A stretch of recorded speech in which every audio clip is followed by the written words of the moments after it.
birds and things like that. It's hard. Do you want to come here? Yeah, I'm experienced that. But it's never been finding You put all this work into your crop, and then 3 months down the line, you're getting something that's awesome. It's all about it's hard, especially if you want to stick to well, that's what you're doing. yeah.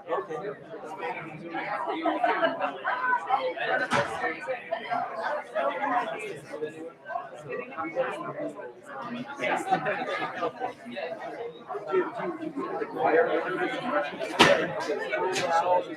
Yeah, so this crowd like a small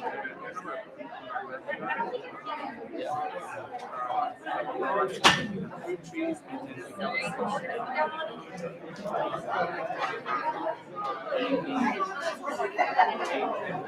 that's just wire.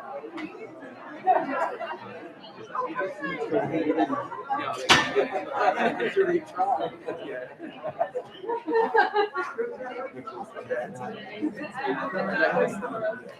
Did you do the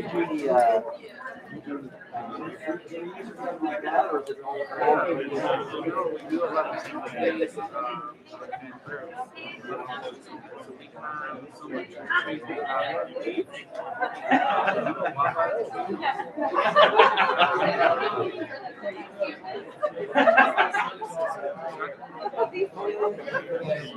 so those are the three that are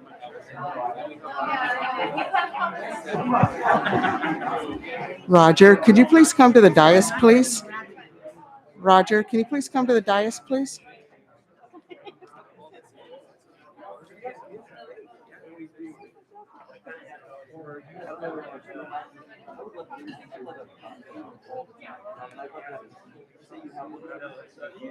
It might produce this year. It looks like it's going to produce this year. You started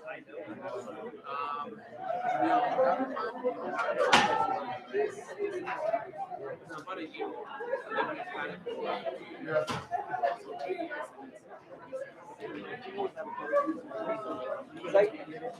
I want to get to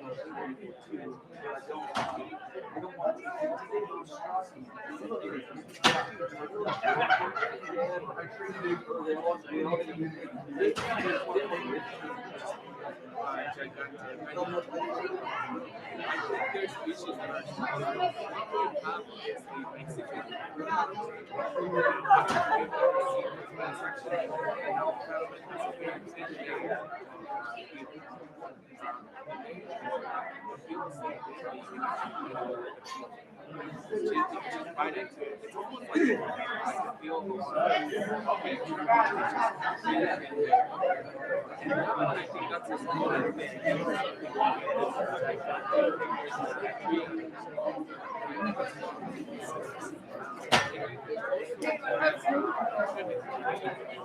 I'm not going to hold it up.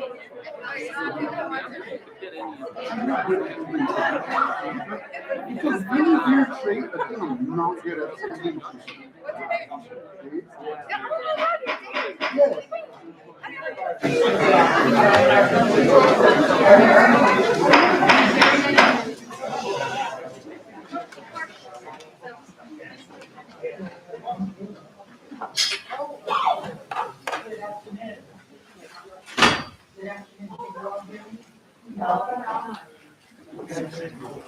I have to hold it.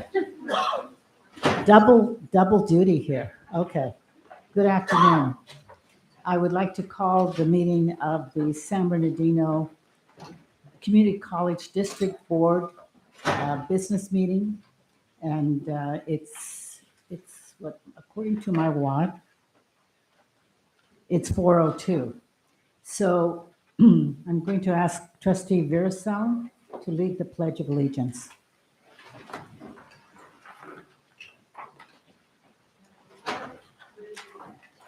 Allegiance to the flag of the United States of America and to the republic for which it stands, one nation, under God, indivisible, with liberty and justice for all.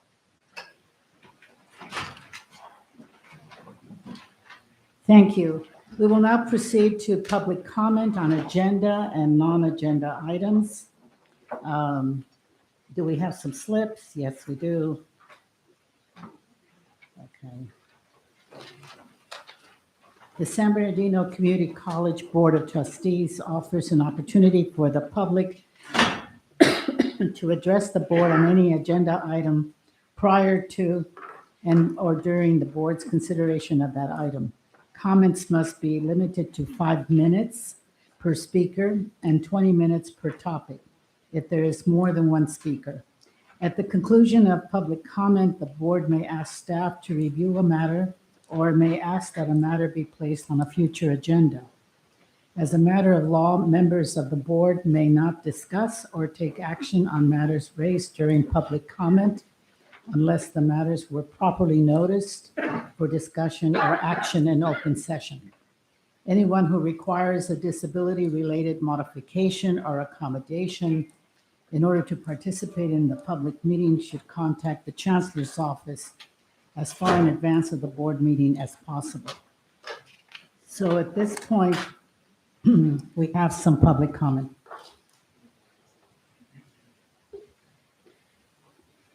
So we have Bethany Tasaka.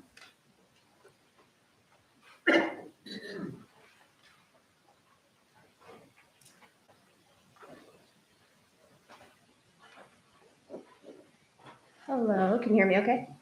Okay. I can get closer, that's fine. So greetings. Today I'm speaking to you as the president of the newly formed Asian Pacific Islander Association. We're very fortunate to have membership from both campuses as well as the DSO, and I want to recognize that this has been a multi-location collaboration. We've all worked together on this. We're a newly vested group, but we've been very productive. May is Asian Pacific Islander Heritage Month, but as I'm sure many of you know, May is a very busy month at the campuses. Graduations, lots of events, so we borrowed a couple weeks from April. We wanted to ensure our students and our employees had the opportunity to participate. We have a total of 14 events for Asian Pacific Islander Heritage Month. Our first is a panel of employees and students who will share their experiences as an API person. The next one is the event on the flyer that we provided to you, a discussion with Dr. Daniel Sujinda to discuss the model minority myth, and he'll be following it up with a workshop designed especially for students. I'm also very proud to announce that we're teaming up with Island Grad, a nonprofit in the Inland Empire who recognizes Pacific Islander graduates and their accomplishments. We welcome any Pacific Islander graduate from the last 3 years, high school, college, grad school, all of it, because there's a lot to celebrate. This organization existed before our association, but they've invited us to partner with them and support the good work that they're already doing. We provided all of you with a bag to commemorate our first ever API Heritage Month and a flyer for Dr. Sujinda's event. And I just want to thank you so much for your support and the energy that's been put into this. And I want to recognize some of our membership who are here. So thank you. Thank you.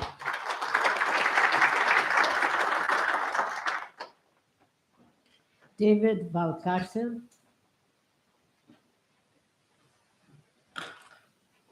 Did I pronounce that correctly?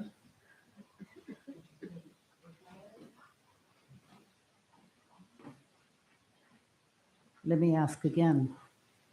David Valcarcel.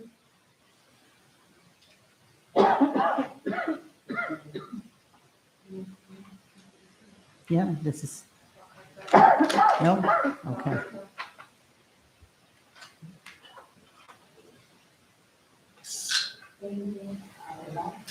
Amy Avelar.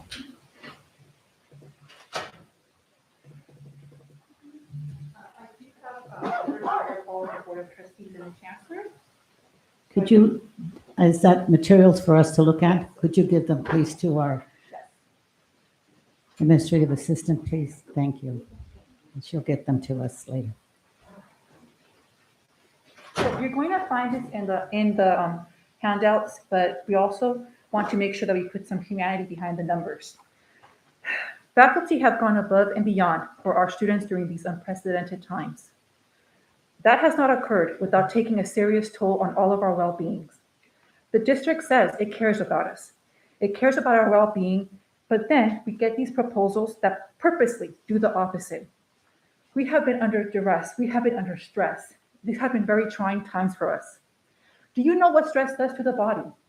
Stress increases adverse health effects. This includes increased cortisol levels, lowering the ability to create, to think, to be excellent teachers. This has been demoralizing. I have never had to take an antidepressant or an anti-anxiety medication until this pandemic. This is not my normal, but I'm still trying my best, and I see all of my colleagues doing that. And then I see a 0% for our part-time colleagues. This is not a time to play games with negotiations. This is a time to step up and care for the people that you're supposed to represent and supposed to support. And why? Why do you do this to us when the district has the funding? Couldn't you have chosen to support us? Couldn't you have chosen to support your own words with action? You chose not to. But then I think maybe the board is not being told the whole story. Maybe you are being told lies or incompetency is prevailing. So let's talk about the budget. The reserves are at 50.6%. That's immoral. Yeah, some of it's restricted, but I've never seen it at 50.6%. The state recommends 5%. The board wants 15%. Oh, hey, 50% is immoral. You will have an end cash balance of $64 million. Do you know how many lives you could change? But you're choosing not to? You're choosing to keep us under stress? I'd rather not be on anti-anxiety medication or antidepressants. I want to be Amy. I love working at my college. I love my students. And you know what? That brings me peace. And that's what I'm going to choose to do. But man, you guys could have done so much better for us and still can. Instead of me wasting my time here, I could have been creating for my students. But I'm not. I'm here telling you that your actions are hurting us. That many of us don't have our houses paid. That many of us don't sit on a good balance of money. A lot of us are living paycheck to paycheck and helping others. A lot of us are first gen like myself, supporting other family members, trying to be that hope for everybody around me, trying to be that hope for my own students. The district has historically always claimed we're in deficit, that we're poor. Always, since I began working here, we never are, not even through the pandemic or the Great Recession. We were not. We always have had money. It's come off our backs. The district is in hold harmless for many years. This is the time to actually put action to your words. You care about us? Then care that we are healthy. Care that we are fiscally healthy as well. Thank you for your time.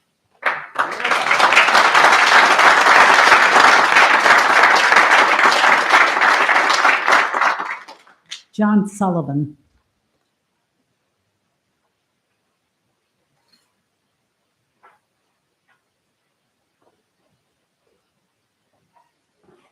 You know there's going to be trouble when teacher brings a laptop.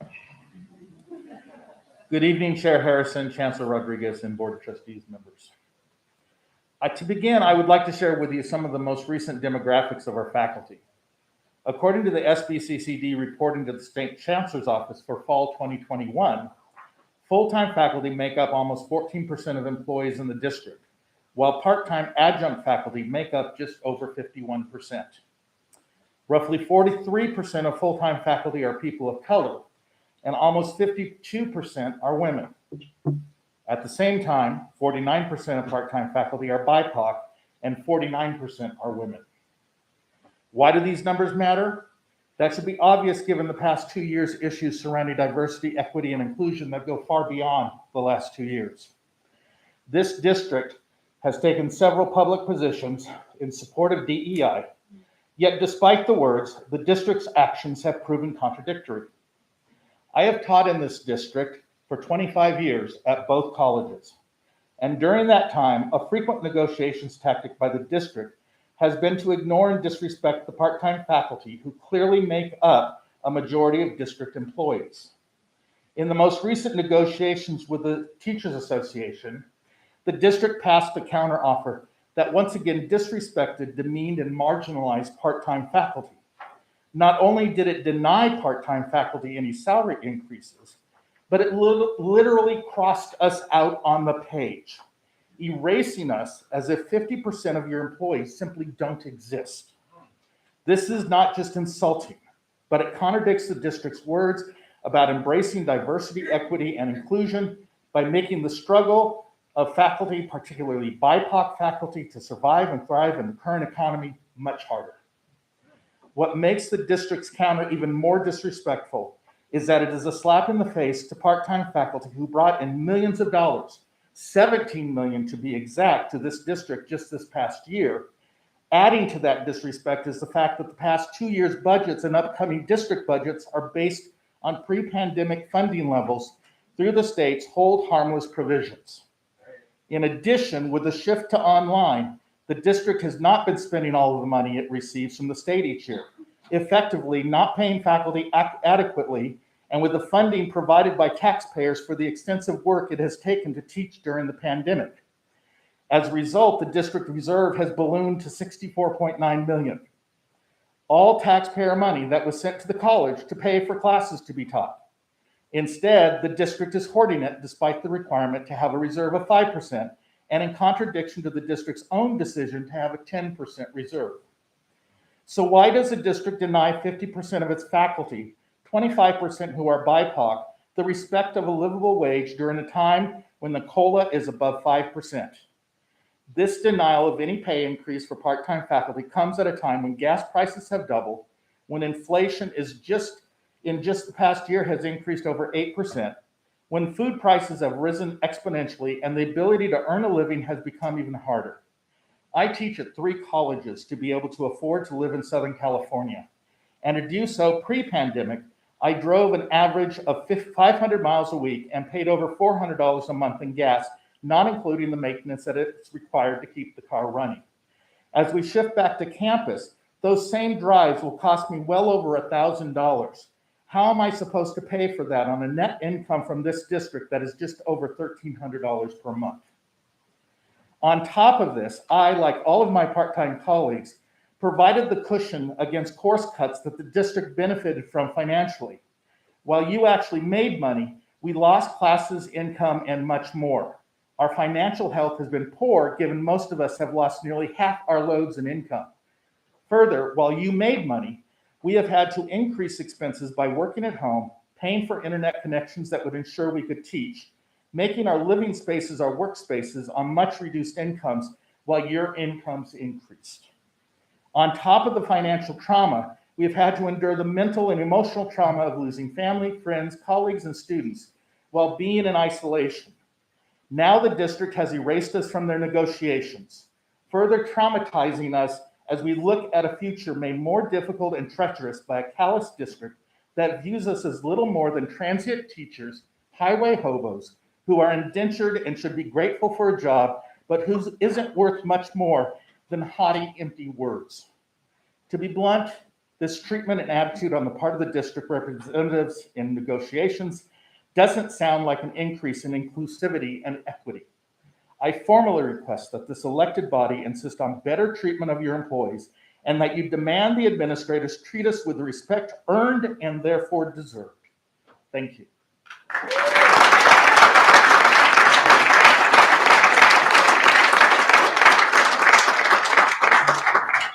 Renee Asenado.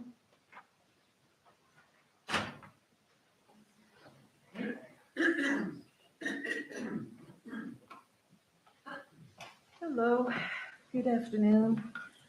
I'm here to talk about lecture lab parity. Specifically for, I'm representing visual arts, but that's sciences as well, and whoever else teaches in a lecture lab situation. Full-time faculty typically teach 3 to 4 studio art classes per semester, and part-time instructors teach up to 2. We teach 2 times longer than regular lecture classes, and we are constantly there for the 2.5 to 3 hours. Pardon me, I can't breathe. Each class meets 6 hours per week. That's 18 to 20 hours per week of student contact. We don't get paid for half of that. We still prep demos. We make lists for materials. We grade outside of our time in the classroom and essentially working and teaching for free. Thank you. Thank you.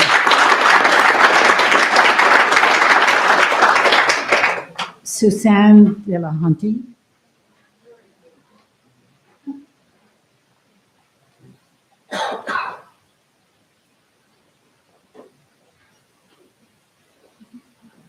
Good evening, distinguished board. My name is Suzanne Delahanty.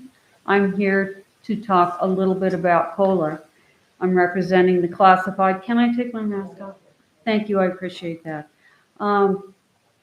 I appreciate your hard work. I know it's not easy, making decisions all the time that are hard.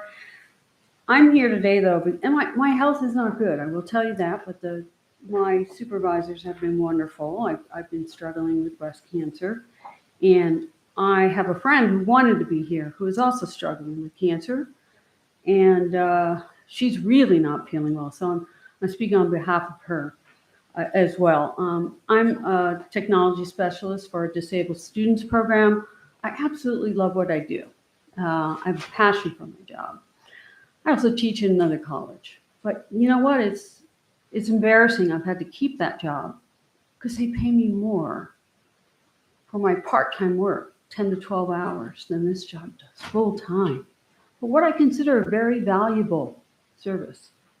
I provide grant money for this college, for our students, over $200,000 since I started 3 years ago. And so I think I pay for myself, I would say. And, you know, that helps keep me going. But I suddenly realized not that long ago, I was driving to work. I said, wow, you know, this gas must be so phenomenal now for everyone, not just me. You know, I live an hour away, almost an hour away. So that's a lot of driving. So it's a lot of money out of your pocket, right? So, you know, our last person said, gas prices are up, double. Bloomberg said, you know, utilities are up across the board, 50%. We've got, you know, groceries. Don't even get me started on that, right? All of you are feeling that too. And I thought, you know what, we must have a COLA increase coming up. I work for government, education, universities. I've been an administrator. I know what you're doing is difficult, but I've always had an automatic COLA increase. I never realized until I read our email that we don't have that. And I just thought, wow, I need to get involved just there and then. I don't care how I'm feeling. Here I am, because that's serious. And I also did work with a union many years ago, and we were fighting for something that was very important. It was for medical rights for domestic partners at the time. And that was 20 years ago before they could get married. And I had friends who were getting basically golden handshakes and fired because they were HIV positive. They didn't even have AIDS. It was horrible. So we fought. And I told them, I said, you're working in a district. I told our board, you guys, do want to lose 20% of your best teachers, okay? Do you? There'll be an exodus if you don't start doing something and help them have pay equity with their brothers and sisters across the hall. The custodians were getting better health benefits because they were married for 5 minutes compared to the people that, you know, had domestic partners for 31 years. So, you know, I was shocked to find out that we had an offer of 1.5. I really was. And so in my heart, I know I had to come here. I feel it's fair. In fact, in lieu of 8% inflation right now, that seems more than fair. It seems like I'm not struggling right now financially, thank God, because everything went as I had hoped. You know, multiple surgeries, but enough insurance to take care of it. And, you know, my boss was great. They let me work remotely for a while. But what about those poor people who work here that have big families? I don't have any kids at home. I don't have a bunch of mouths to feed. I can't imagine what they're going through. I feel for it. I feel for my students. So I'm just here to plead you to consider the COLA increase for these hardworking staff who I see every day coming in and cleaning the offices and trimming the trees. And, you know, they just want the respect, the parity. You know, I think my administration respects me, but there's the other side, the flip side. And there's a lot of good paying jobs in these other districts. You might lose good people. You don't want to do that because you have wonderful staff here and faculty. I speak for both. I'm very impressed with the school in that regard. But for COLA, something does need to happen. All right. Thank you for your time. That's all I have to say. Have a good evening.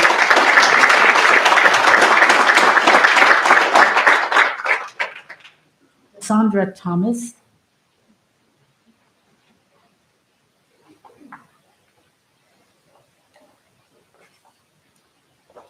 Is that timer for all of our public comments? It started already. It's the full 20-minute timer. This is a different topic.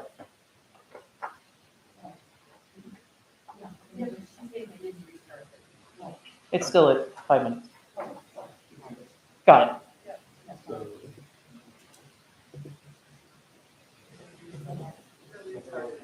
Okay. And I would ask that I've spoken to you guys quite a bit. We have a few people here that would like to speak to you. So that I will yield my time. If I have time at the end, I can come back.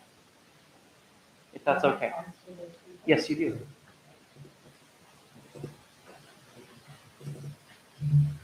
Dave Steverson.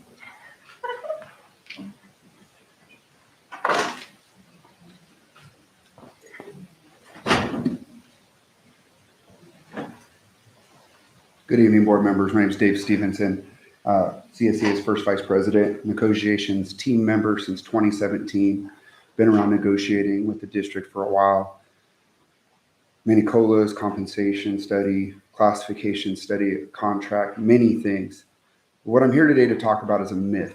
The myth that CSEA was brought to median and they do not receive anything more than this 1.5%. This 1.5% would put them above. That is a myth.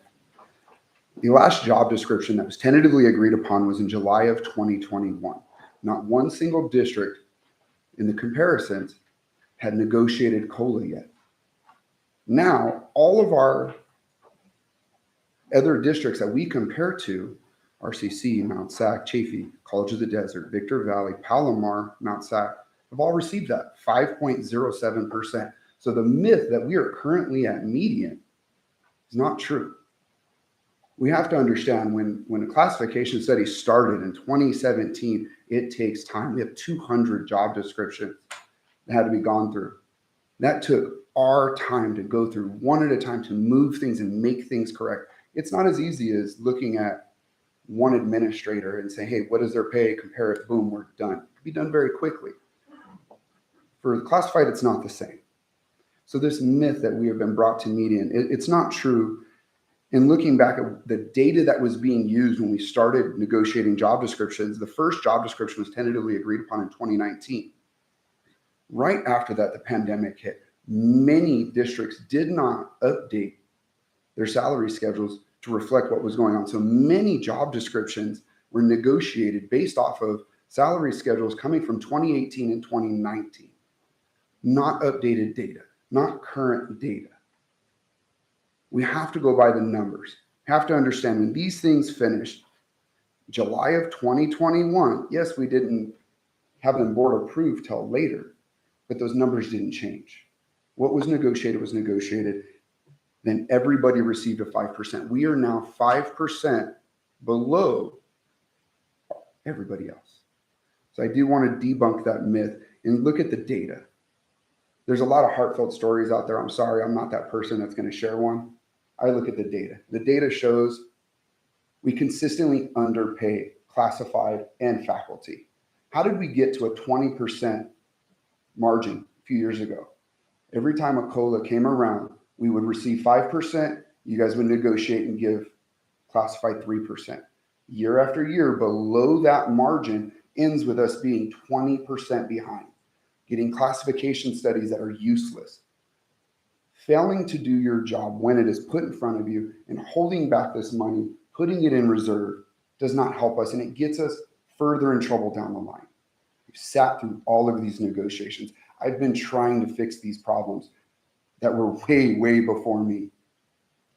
We fix them here and now. When we have inflation the way it is, when we have a COLA that's handed out the way that it is greedy to hold back and say that there's other things. When we say that the district's poor, that is not true. It is not true whatsoever. I did not see one single administrator stand up and say that they did not want the raises that were handed out in November of 2021. The district was poor. That money was handed out then. We were going through financial hardships then. Thank you for your time.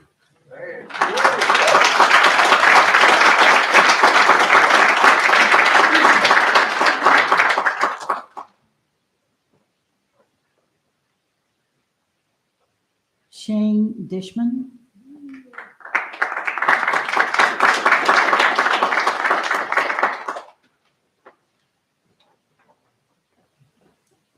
I wonder who this guy is, huh? Well, good evening, Chairperson Gloria Harrison and board members. My name is Shane Dishman. I'm the association president for the California School Employees Association, and I represent 250,000 people in the state of California. And I've come here tonight specifically because you've gained my attention. It has been a long 2 years for everyone in this room. This pandemic has challenged each of us in ways we never thought possible. And while so many sheltered in place, working and learning from home, the classified employees of the San Bernardino Community College District 291 continued to step up and show up.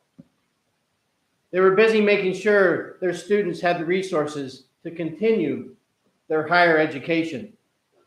Your IT experts quickly adapted the district's systems and technology so that every student smoothly transitioned into virtual learning. Your dedicated lab techs never stopped providing critical one-on-one instruction to their students. Your maintenance and operation team members kept school facilities clean and safe for staff who were still working on site. And they kept everything maintained to be ready for when it was safe to welcome their students back onto campus. While so many sheltered in the safety of their homes, the dedicated classified employees of San Bernardino Community College 291 stepped up and showed up despite the significant health risks to them and their families. For my sisters and brothers here at San Bernardino Community College District 291, the pandemic hasn't been the only struggle over the last 2 years. They have also been fighting for a living wage, one that will allow them to put food on the table for their families and keep a roof over their heads. They have been fighting for a competitive wage for 2 years. When the pandemic hit, the district asked the classified employees to step up and show up to school sites to serve their students and this community. And they did step up, and they did show up. When the district began to reopen for in-person learning, you asked our brothers and sisters to step up and show up to make sure the students could return to a safe, clean, and welcoming learning environment. They did step up, and they did show up. Throughout the innumerable challenges of the past 2 years, the classified employees of the San Bernardino Community College District 291 stepped up and showed up to serve their students despite the risk to themselves and their loved ones. But while they stepped up and showed up, and while they fought for a living wage, they watched the district's financial reserves balloon. Thanks to a great part to CSEA's advocacy at our state capitol for increased public school funding. That's right. You can thank the union of your classified employees who earn just above minimum wage for the district's overflowing coffers. It is my understanding that after a long, exhaustive bargaining process, they have not reached a tentative agreement. CSEA looks forward to negotiations in the very near future to address the continued issues of equitable and livable wages for your dedicated classified employees. Until then, I ask you to remember how the classified employees of San Bernardino Community College 291 stepped up and showed up to keep the students learning over the last 2 years. I ask you to demonstrate your dedication to them by stepping up and showing up to provide a living wage for these amazing classified employees. Thank you.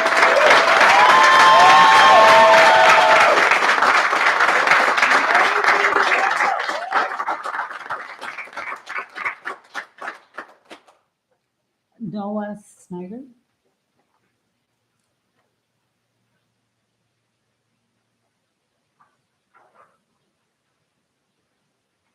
Well, Mr. President, you're a tough act to follow, I have to say. Chair Macias Harrison, members of the Board of Trustees, and Chancellor Rodriguez, when I spoke to you 2 months ago before this board, I informed you that CSEA would be returning this month if our demands for a fair compensation increase were not met during negotiations. Well, here we are. It's rather unfortunate that 20 months on from the expiration of our last collective bargaining agreement, that we're still negotiating the successor for the 2020 to 2023 contract period. I'm here to tell you that our patience is wearing thin for a reasonable offer from the district on a fair compensation package. The district was well aware of the fact that it would be receiving the cost of a living adjustment of about 5% in May of 2021. The district was engaged in successor negotiations with CSEA beginning in February of 2020. Frankly, the 2% that the district offered during our last negotiation session is insulting. We will no longer abide the half-baked justifications such as that the implementation of the classification study ate up the majority of the COLA set aside for CSEA for the 2021 to 2022 fiscal year.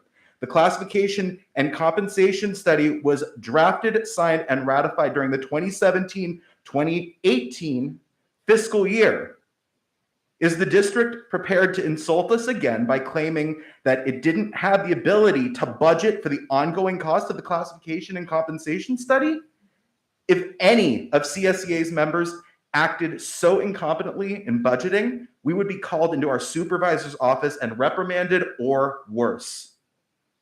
This board does not need to be reminded of the fact that you are the supervisors of the highest levels of management in this institution. Anyone can plainly see that the budgeting over the last 5 years was completely bungled by the district management in relation to the classification and compensation study. Where are the repercussions and where is the accountability? As a reminder, the management may be accountable to you, but you are accountable to we, the people. And those of you that are up for re-election this year may find yourselves out of a job if the district does not honor the classified employees with an on-schedule increase of at least the bare minimum cost of living adjustment. And this year, the inflation rate has been 8%. And CSEA members will be making patently less money than we did last year. I leave you with this. Should CSEA not receive a reasonable offer, we will do everything within our power to ensure that there is accountability. And finally, I just want to let you know, to our brothers and sisters in the faculty union, we stand in solidarity with you.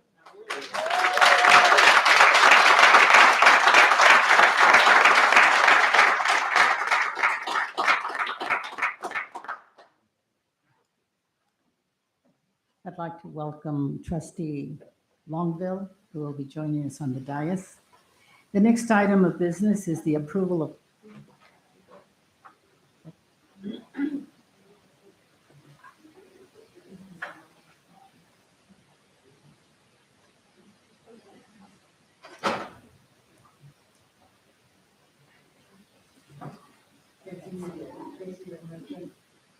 Is that the end of the speakers?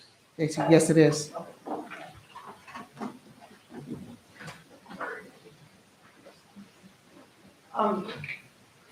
I won't spend too much time up here because you've heard from me quite a bit.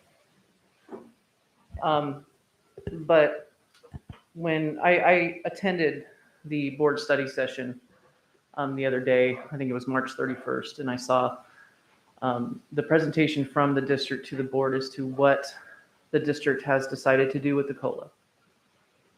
And it's slide 12 of the presentation. And it shows that 2020, you have to correct me on the years, 21-22 COLA, 5.33% is being spent on salary, step increases, benefits, retirement. The same thing is happening with the second year COLA, benefits, retirement. All of those things are things that are predictable.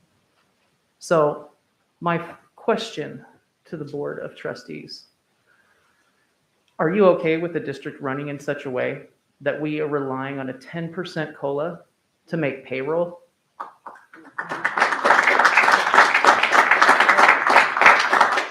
I asked that tough question to Jose after the meeting. And I said, what would you do if COLA didn't come along? He said, we would have made it happen. Well, great. You can make COLA happen.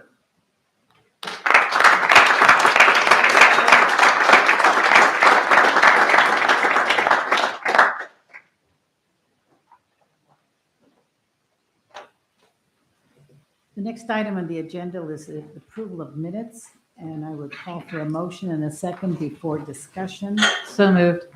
Okay, do I have a second? Second. Second.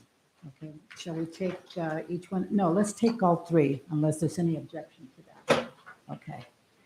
Is there any discussion? None? Then let's do, according to our legal counsel, we're going to do a roll call vote.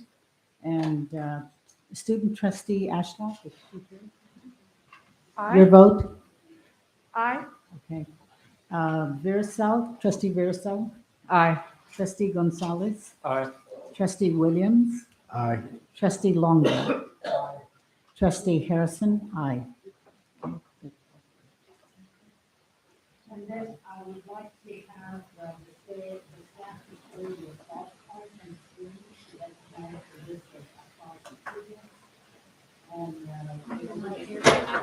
Oh, I keep forgetting that I have to press it. I'm sorry. So you have to keep reminding me. I'm sorry. How come this doesn't just press down automatically? We have to change. Do we? Whatever. Okay. Do the same we'll do the same thing for employee recognition. That's going to come up next. So please, I can't see the board. So are the celebrations up there? Yeah. Oh, I'm sorry, trustee Reyes. How did I miss you? Where are you? Okay, it's because I can't see you. That's what it is. Aye. Aye. So we have a majority vote. Thank you. I'm going to put it down because otherwise I can't see this. This is the problem when we have a dais that doesn't curve and so we can all see each other. Celebration applause cards and then the employee anniversary recognition.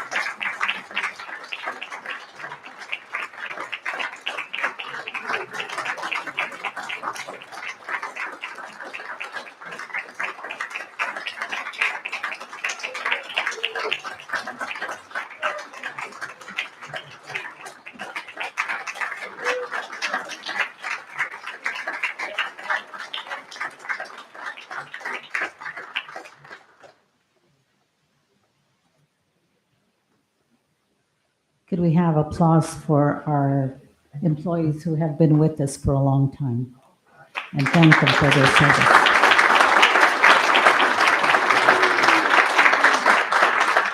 I'd like to take just a couple minutes to recognize a few of our folks that have been serving the district for over 20 years. First off, we have Sandy Karsh. Sandy joined us, at San Bernardino Valley College's Child Development Center in 1994 as a lab student. And she has gone on now to be the interim director of the Child Development Center. So thank you, Sandy, for your many, many years of support. Next is Dennis Winters. He began work with us in 1997. And he began with us in the print shop, when the print shop was where the San Bernardino Valley College Administration building was. There is, so that gives you an idea of how much we have grown since then. In 2015, he was recognized by the district as one of our employees of the year in the Spotlight for Success event. So thank you, Dennis, for all of your service. Abe Fulham. Right? Abe began working with us at Valley College almost right after high school. And the majority of his work has been in the grounds area. And most recently, he is now advanced to an interim manager within our district. So thank you, Abe, for all of your support and your work with us. Michael Bedoya, he started as a student within a lab tech. And he says his time here at Crafton Hills has just been amazing. And it has been one of the greatest opportunities for him to work in a field that he really loves. So thank you, Michael. Lydia, she began her career here in 2001. And during her career, she says here that Lydia has been instrumental in enhancing the quality and efficiencies of numerous processes, from reconciliations to the implementation of new software policies, procedures, etc.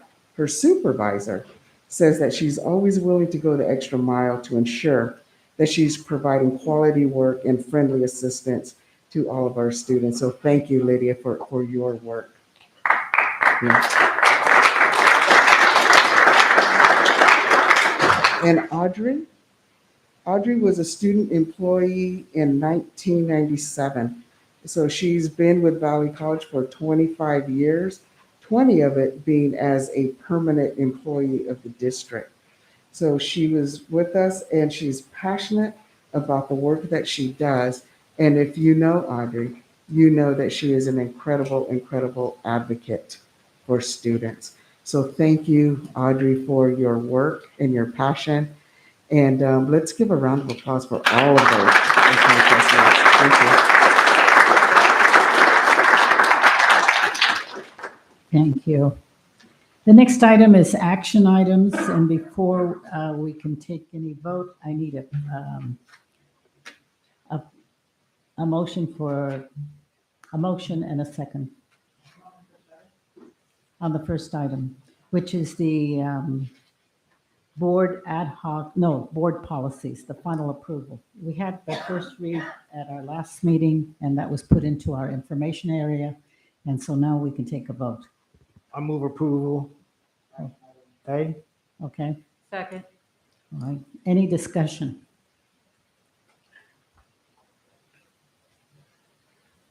No discussion, okay. So let's take a roll call vote. Student trustee Ashlock? Aye. Okay. Trustee Gonzalez? Aye. Trustee Longville? Aye. Trustee Reyes Trustee Reyes had to leave the meeting. has left the dais. Okay. And he's, okay. Trustee Veracel? Aye. Trustee Williams? Aye. And the chair votes aye. So, board, I ask for a motion and a second before discussion. Again, this is for the board ad hoc committee for board self-evaluation and evaluation of the chancellor processing. Did I get somebody? Second. Okay. Longville, okay. Any discussion? No discussion? Okay, let's take a roll call vote. Student trustee Ashlock? Aye. Trustee Gonzalez? Aye. Trustee Longville? Aye. Trustee Versa, Aye. Trustee Williams, Aye. and the vote chair is aye. Okay. The next one is the early retirement incentive plan. I need a motion and a second. So moved, Gonzalez. Gonzalez, okay. Who seconded? John Longville. I'm sorry, people, but they do not have the capability to give me the earphones since I have to have hearing aids. And so it's hard for me to hear you if what you're one end or the other. So you'll have to be patient with me. I'm sorry. Any discussion?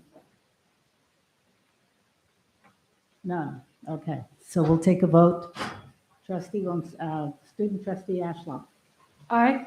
Trustee Gonzalez. Aye. Trustee Longville. Aye. Trustee Versa. Aye. Trustee Williams. Aye. And the chair votes aye, so it passes. Okay. The next one is student trustee privileges. Again, I need a motion and a second. So move. I'll move it. It was Williams, who was, Longville who did the second. Okay, thank you. Any discussion?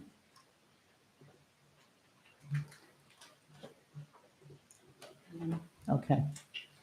So we'll take a vote. Student trustee Ashlock. Aye. Trustee Gonzalez. Aye. Trustee Longville. Aye.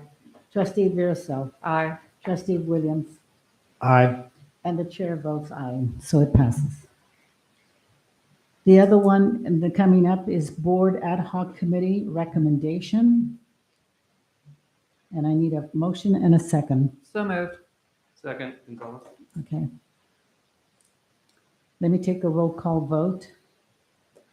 Is there any discussion? None. Okay. Student trustee Ashlock. Trustee Gonzalez. Aye. Trustee Veracel. Aye. Trustee Williams. Aye. And the chair votes aye. Is there any abstentions? Longville. Okay, thank you.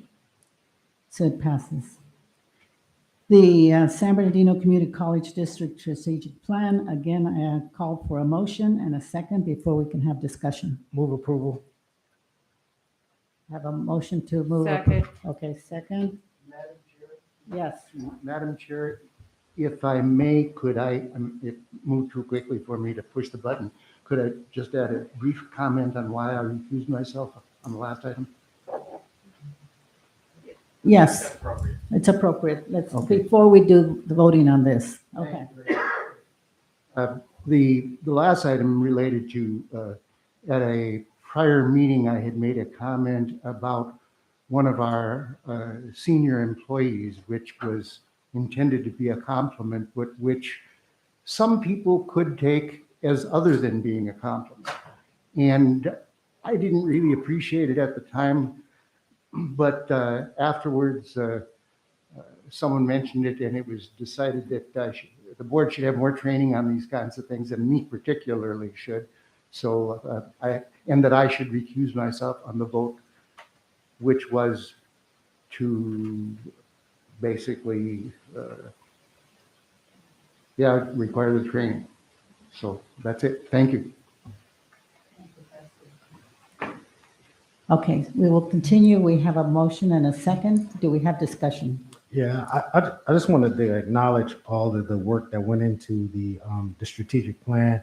We asked for community engagement sessions, and the team really pulled together to go out into the community and garner feedback, and really got a lot of positive comments from the community members that participated in the session. So just wanted to say thank you all for doing that work, and I'm looking forward to the outcomes of the work that happened as a part of the plan. Thank you. Any other discussion? Any other? Okay. Roll call vote. Student trustee Ashlock. Aye. Trustee Gonzalez. Aye. Trustee Longville. Aye. Trustee Veracel. Aye. Trustee Williams. Aye. And the chair votes aye, so it passes. Then-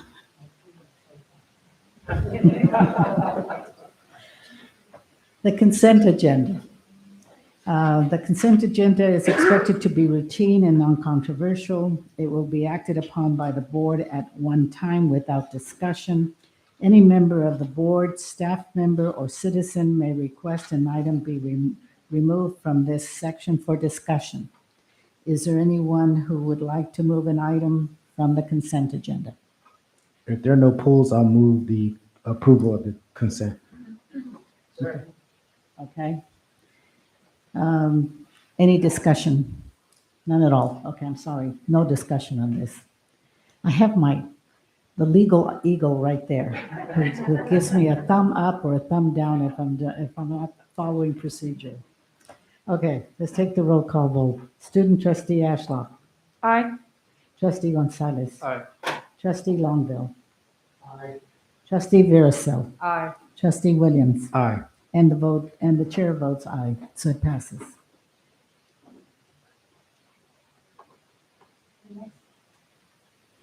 The next item is board reports.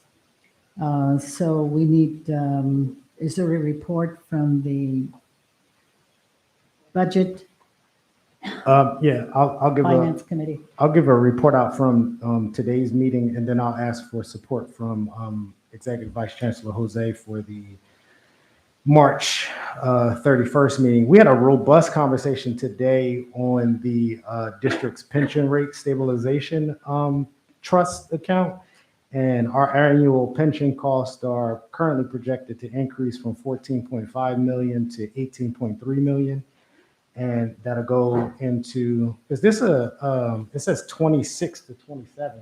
Is that a typo? Okay. Our total earnings from the trust is reported at 22.6 million as of February 26. And as a part of the conversation, we had the option to look at whether we wanted to move to a more customized management of how the trust is being administered to give us some more flexibility or give us the option to be more aggressive. And it's the committee's recommendation that we stick with where we're at, and that's a more conservative approach to how the funds are being managed. And we'll have some continued education for the full board on pensions 101. And then also we'll look at other ways that other organizations are growing their financial assets. Vice Chancellor, can you walk us through the conversation from March 31st? Sure. On March 31st, we had a presentation in regards to cost of living adjustment COLA and how we use it as a district. We talked about different scenarios of what happens when an enrollment declines, as it has happened in the past few years. We looked at scenarios where the enrollment remains stable, another scenario when enrollment increases, another scenario where enrollment declines. Then we also talked about how enrollment is declining and has declined 24.51%, which we also means we lost 4,587 students over the past couple of years. So based on that, we showed how much the COLA is over a little bit over $5 million have come to our district, and how we were able to save a lot of the great benefits that we offer, also pay for the stepping column increases, and also retirement increases that continually go up, as you saw today in the presentation as well from our consultant. And based on that, how much was left after we pay for all those costs. And the remainder was about approximately up 1.85% after we pay for all those obligatory costs. So that's pretty much what we talked about on the March 31st Board Finance Committee. Thank you, and that's all that we have.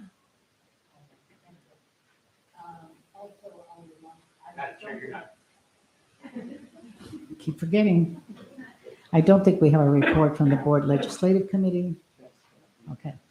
But we do have Trustee Williams, I think we do have a report on the Board of Governors. No report. Okay. So then we will ask the Chancellor for her report. Thank you. First off, I want to thank President Haran for hosting us today. We truly appreciate the hospitality. Thank you. Your campus here at Crafton Hills is absolutely gorgeous. So thank you. One of our goals in the strategic plan is based around leadership. And I just want to say on behalf of the Board of Trustees, congratulations to Trustee Harrison for being recognized as a leader. She's being honored as an unsung hero by the Assistants League. So congratulations for that. Congratulations. A great number of our faculty have been busy around California this past month. From Valley College, Ty Simpson representing not only Valley College, but also the Black Caucus, and Bethany Tasaka representing Valley College and the API Caucus at the Academic Senate plenary presented on a topic titled Digging Deeper to Understanding the Impacts of Racism, Neutrality, and What It Means to Be an Ally. So thank you ladies, for that. At Crafton Hills, Brandy Bayless has been selected to actively participate in a PRT for LA Harbor College. What that means is that Brandy was recognized as a leader in a specific area and asked to provide assistance to one of our sister colleges. So thank you, Brandy, for doing that.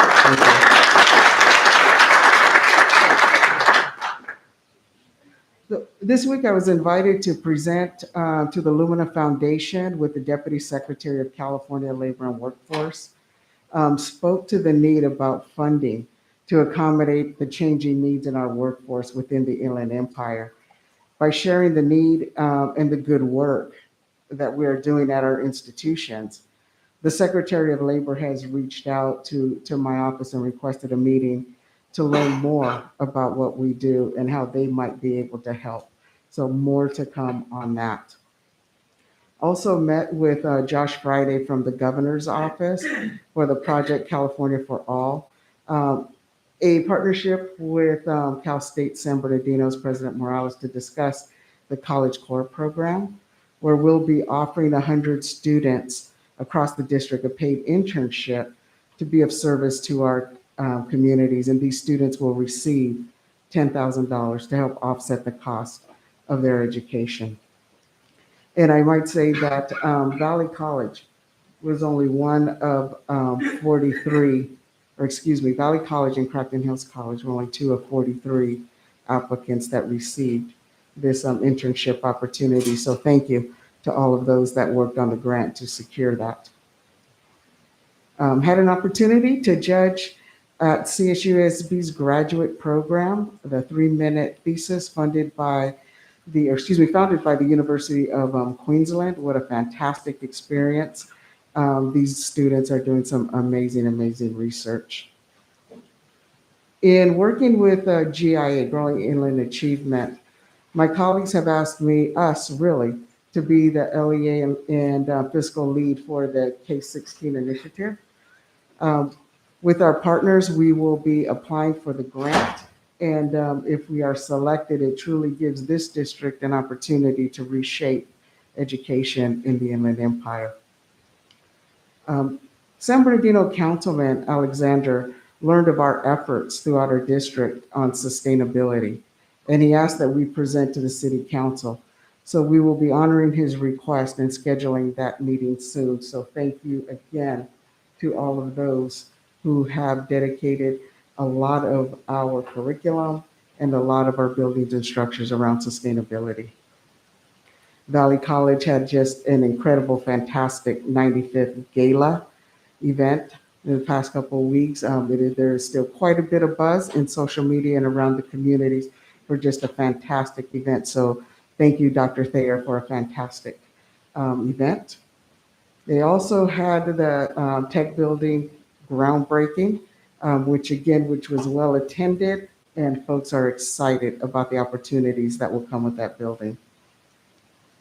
Here at Crafton Hills, we want to thank Bill and Paula Arborn for their generous gift that will continue to give scholarships for generations of students. And thank you for hosting, President Haran, thank you for hosting a celebration and renaming of the courtyard. And they will too be celebrating their 50th anniversary here next week. So be sure to attend. And also congratulations to Dr. Haran for having been selected to attend the CEO Vineyard. Being a Vineyard alum myself, I know that it will be a fantastic experience and he will bring back much information to the institutions. And that is my report. Thank you.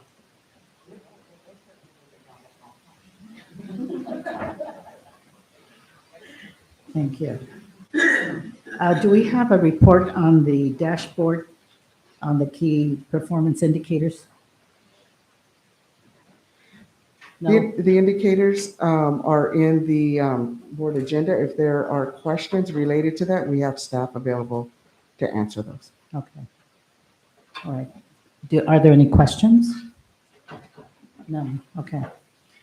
San Bernardino Valley College Academic Senate.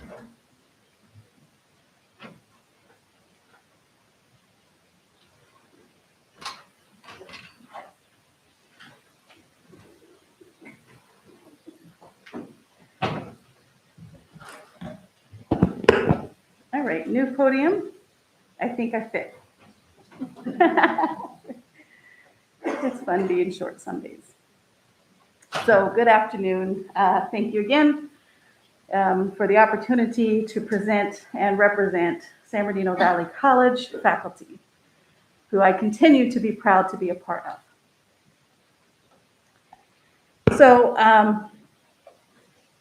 to start off tonight and following our template, and I don't mean that critically. I feel like that's like a little dig. It's not.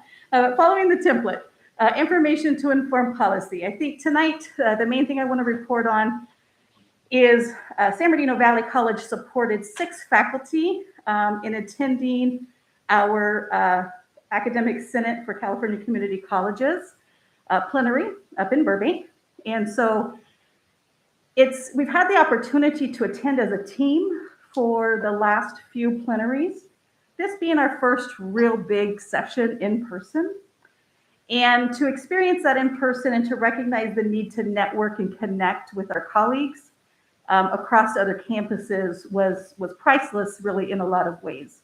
So I want to recognize, first of all, and appreciate the support that, you know, while I ask for that locally, I know ultimately it's a systemic support. So I want to just recognize and appreciate that. And I know that that might not last a long time, but as long as it's there, we are going to take it. So 5 of us attended in person. One was not able to do in person, but they attended in the hybrid format. So the Academic Senate at the state level hears the voice of the faculty body across the state by way of resolutions. And, you know, sometimes resolutions have a negative feel to them, but they're not. Resolutions can really express the voice of the body. And at this particular plenary session, we went from like 23 resolutions on a Wednesday up to like 42 or something like that. Brandy might correct me in her report because, you know, she's good at math. And so there was this huge expansion in resolutions, but it was important to recognize that that's our opportunity as faculty to let the state know where we need advocacy, where we need support, and what we're doing for our students. So I will not bore you with the 40+ resolutions, I promise you. I will provide this report in electronic form and highlight some of them that I felt, I think they just show a theme. So when we're looking at that many resolutions, for me as a representative and a delegate, I'm just looking for themes. What are we all working on? What's the common issue? There were quite a few resolutions on DEI work, of course, looking at the curriculum model, principles, and practice. There was resolutions regarding adding the anti-racism to the ASCCC's vision statement. That's a huge step forward, and we applaud them for doing that work and adopting that. Looking at ways to expand data collection. So there was a general request for better data collection to occur. We are all asking for data. We are all wanting to disaggregate because ultimately that leads us to student service and targeting the needs of our students, and we need to do better at that. And specifically, there was a resolution to disaggregate the data with our Asian and Pacific Islander student data. recognizing that we're not doing a great job of they're collecting that data, but not necessarily breaking that down and providing it where we can get a hold of it and identify that it's not just one category, but there's many categories to that. The API caucus was the authors of those, so recognition has already been made there tonight. But 1705, AB 1705, I think I mentioned that in my last report, that it's not here yet, but it's coming, and it's not pretty. It's ugly. The good, bad, and the ugly. It's ugly. It's ugly for our students. It's going to impact many of our students. And so at the plenary, we voted and supported to oppose 1705 unless amended, and provided very specific amendment language. We'll see what happens. Also looking at the idea of our ZTC, our OER, resources for our students. So again, that's student access, that's equity issues as well. And not only asking for that to be a requirement to be transparent in that, but asking for support and funding to make those things happen, because that doesn't happen without the manpower of faculty behind it and staff to keep the programs going. I do want to point out there were 3 additional disciplines added, and I apologize if you guys get all of this information, but I think it's important to point out that the Asian American Studies was adopted as a discipline. Native American Indian Studies was adopted as a discipline, as was nanotechnology. Last but not least, there was a resolution to adopt culture, humility, driving inclusion, equity, anti-racism, and accessibility work. And there's a toolkit tied to that to tell us and to help us as campuses actually take that and apply that, to not just have it in theory, but how do we apply it in our campus? So as Academic Senate President, I'm really excited to invite, I look forward to inviting more conversation about that on our campus and how we can apply that and tie it into all of the other DEAIA work that we're already doing. Moving into action and update related goals, I'll keep it simple tonight. Number 1, looking at eliminating our barriers in student access. We are currently engaged in our student equity planning at this time. That is a year-long process.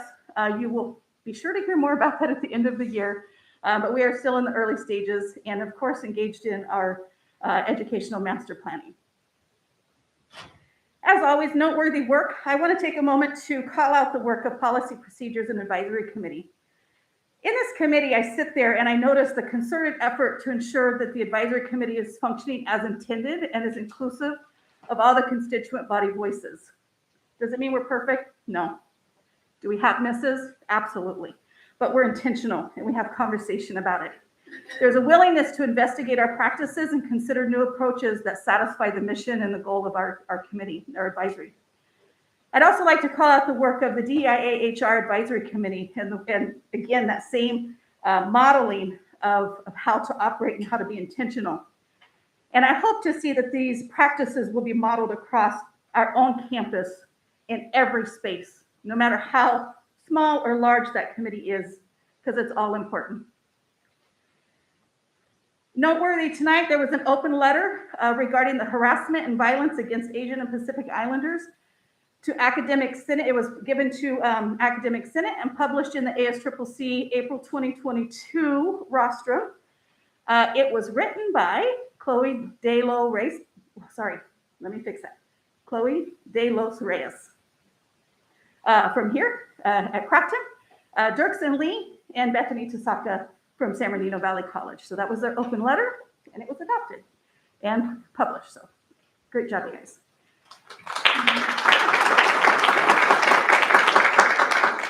So as you can see, faculty continue to step out and step up in service to students, to the campus, to the district, and the community.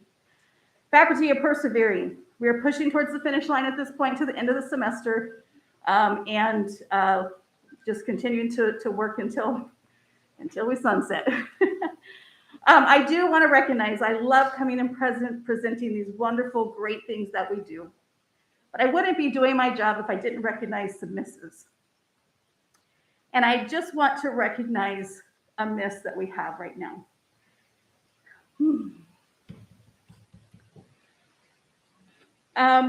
We currently have construction on our campus, which we want to be excited about, right? And we are excited about. We just had a wonderful groundbreaking, which I'm sure you'll probably report on, It was fantastic. I was not there. I did send a replacement. And we're excited, but it came at a cost.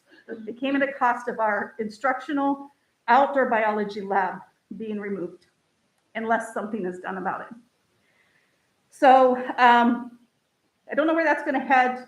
I know there's conversations happening around that, but I think it's really important that when we talk about our commitment to be inclusive and have voices at the table, the challenge is, and I'm just as guilty of this, when we're sitting in space, we sometimes think we've included everybody. How do we double check ourselves? What checks and balances can we put into place to make sure that we're not tunnel visioned and missing it? Because inevitably, consistently, we come back and we think, well, we did our part. We were inclusive. We asked everybody. We had conversations. And then when action comes, we recognize we missed. And when we miss, the impact is heavy. It's hard. And sometimes we can't always fix it in a way that is really acceptable. We'll do our best. And I do honor that. And I recognize and I trust that there will be action taken to do our best to fix that miss. But it doesn't make it hurt any less. So my job is to try to encourage and ask the hard questions, to raise that voice, and to recognize where maybe policy and procedure can be more clear, less silent, so that we avoid those mistakes and not have as many misses in the future. So I thank you for your time, and thank you, Crafton, for having us here, and have a great evening.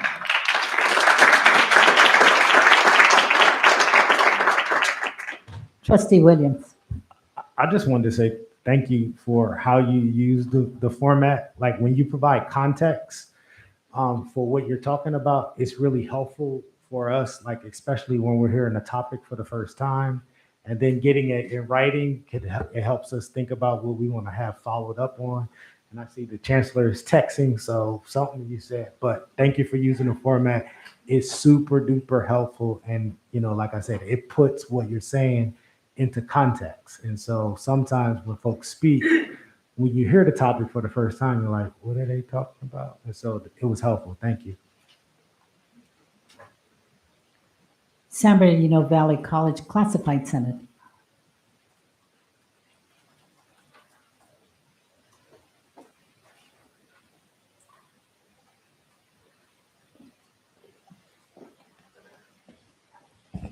Good evening. Can you hear me okay? So John will not be able to join us this evening, so with your permission, I'll be giving the Senate report for Valley. First, allow me to thank Crafton Hills College and all the employees who made the accommodations for this meeting possible. Thank you for welcoming us tonight. The SBCCD Classified Senate is excited to be able to report that we've had the opportunity to support the work of the community by volunteering to sell concessions during several events which were recently held on the Valley College campus.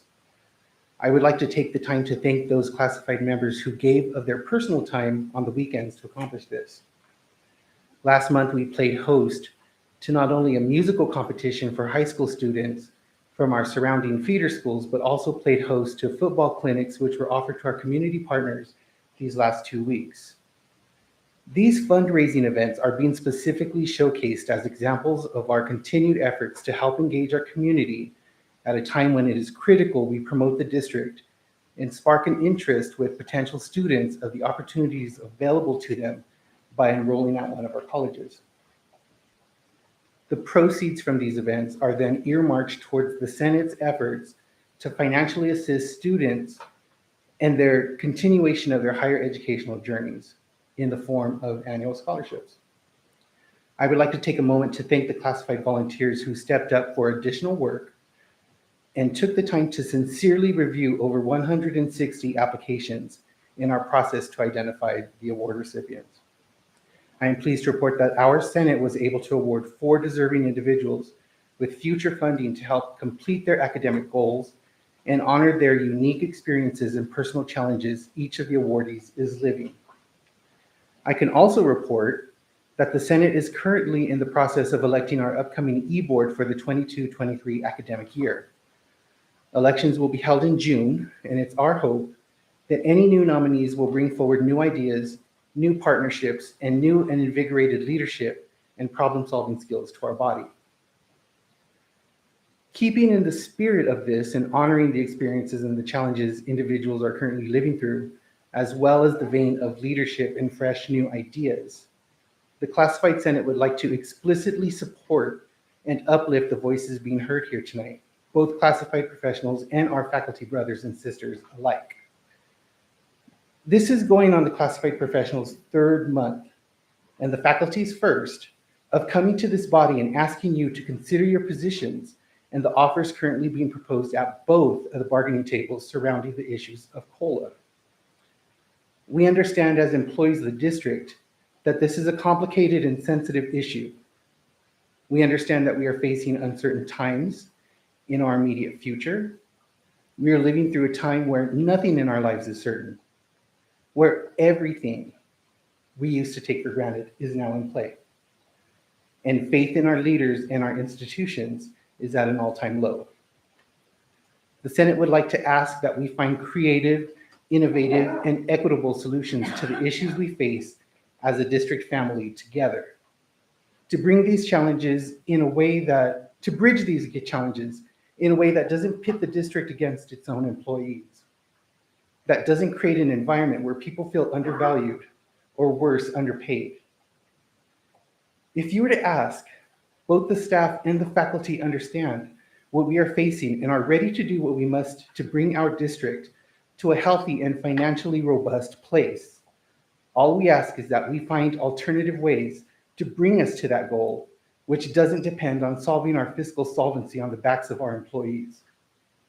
This can be done by looking at outreach opportunities, community action, advocacy, and partnerships, and by looking at ways to reduce operational costs and operational redundancies. We stand ready to do the hard work. We have proven to possess the abilities to pivot quickly and developing challenges and do what has to be done for our students and our communities we serve. The interpretation of the language currently being used by the district to justify utilizing the state's cost of living allocations to offset operating costs is not only demoralizing, but its effect of withholding of these funds to help the living expenses of its employees is thought by many of us in both units as insulting. The spirit and intention of the cost of living adjustment is to assist with those who are currently making a living by working and building their careers with the district. The use of these funds for any other purpose constitutes a straying away from the spirit of its intentions. Laws have been enacted for the K through 12 systems, preventing the use of these funds for any other purpose other than assisting its employees. These institutions understood that there is something inherently wrong with utilizing these allotments in this manner, so much so that they put in place safeguards against it. If these funds were intended to offset operational inflation, they would be called cost of doing business adjustments. The ongoing struggle and concerns to secure a living wage and a fair cost of living adjustment for both CSEA and CTA seems, as of late, to have fallen on deaf ears. This is concerning to all of us here tonight because we know that all employees of this district genuinely want what's best for these campuses, our students, and our community. I know you all to be civic-minded advocates of our community. You must be to have to put yourselves through the efforts and cycles of an election process so that you can represent us. We ask that you hear us and represent us accordingly tonight.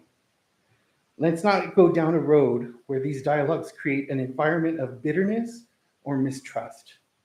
Not after all the progress that has been made to reculture our district in the last few years, to tear down silos and rebuild cooperation between all classifications at SBCCD. The Senate asks that you continue to open yourselves to the concerns and statements which have been made these past months and will continue to be made until a fair and reasonable settlement for all parties is reached. Let's move forward together by extending grace to each other in our work, by looking out for and safeguarding the well-being and the livelihoods of our employees, and end what may prove to be a very harmful path in our negotiations, both to employees, our institution, and the faith we place in our leadership. Thank you.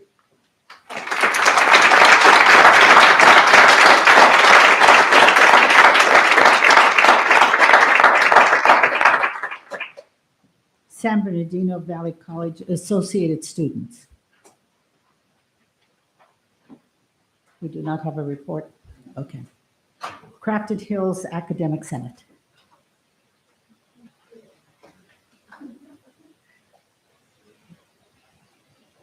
Hi, everyone, and welcome to Crafton. Thanks for coming to see us. Hope you're enjoying your visit. I can only imagine how long these meetings seem. We have a ton of public comment and reports, so thank you for listening to us. Thank you for allowing us to have a voice in the room. It really does mean a lot to us to be able to speak here. I want to address our strategic directions for eliminating barriers to student access and success.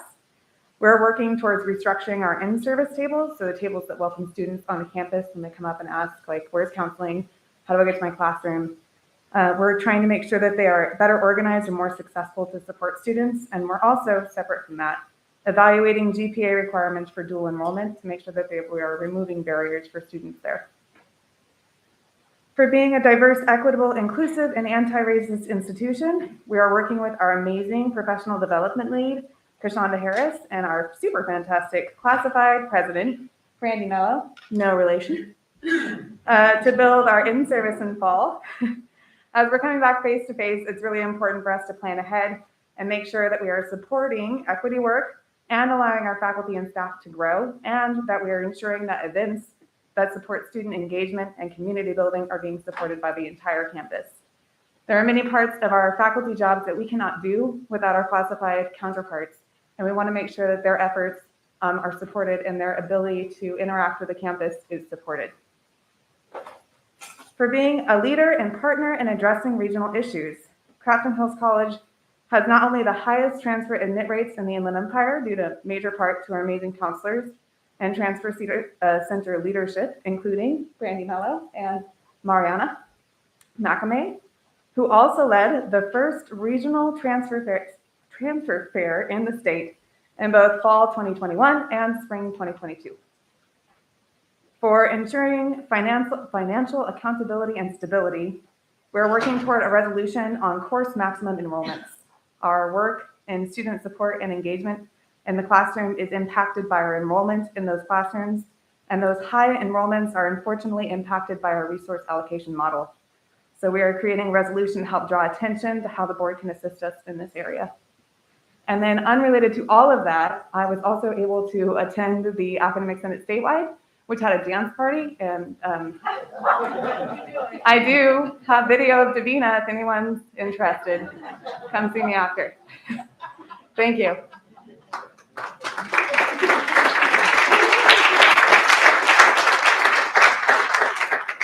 Crafton Hills College Classified Senate, I understand that, for some reasons, I have in my notes that a written report was emailed to us. Oh, no, I did it just for a backup. Yeah, thank you. Thank you guys for coming to Crafton. I hope that you're enjoying it. I'm going to do it backwards like I did before, doing all the achievements and what we've been doing first, and then I will go into the policy that I want to be able to present. So Classified Senate will be announcing our e-board members for 2022 to 2024 by tomorrow. It was one of the highest ballot submissions that we've had so far, which is really great. Google Forms is wonderful. A huge thank you to our President Haran for finding money to be able to put forward our new president and new vice president to attend our Classified Leadership Institution that's brought to you by the State Classified Senate, which will be in June. So lucky president and vice president coming in. Classified Senate is collaborating with Valley College's Senate to conduct the Classified Professionals Week, which will be happening the week of June 13th. There's going to be some great workshops that are open not only to the classified members, but also to faculty. So you are more than welcome to attend. We're going to be doing ones that center around wellness, technology, and equitable practices. So we're planning to do some that are online as well as in person to be able to hit both different options for our members. I know that these accomplishments are usually for our classified members, but there is one person in particular that I feel and the Senate feels that needs to be acknowledged, and that's Joe Cabrales. He's a dean here at Crafton for Student Services, and with how much he values our classified members, he's always in our corner. He's always listening to us. He's always championing us. So we're very fortunate to have him. So thank you, Joe. And then moving on to, as you can probably guess, with COLA, which I'm sure all of you are very surprised about, but it's extremely frustrating and honestly, truly disappointing that we have constantly coming up here championing, pleading, and begging for an adjustment to offset inflation.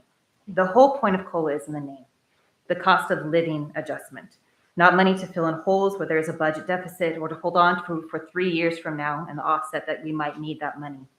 One factor that COLA is based on is the Consumer Price Index, the CPI, which is a measurement of the U.S. prices for household goods and services, and it's measured monthly. It's not to offset those district budget costs. It's given to you with the intention to help out your employees in good faith.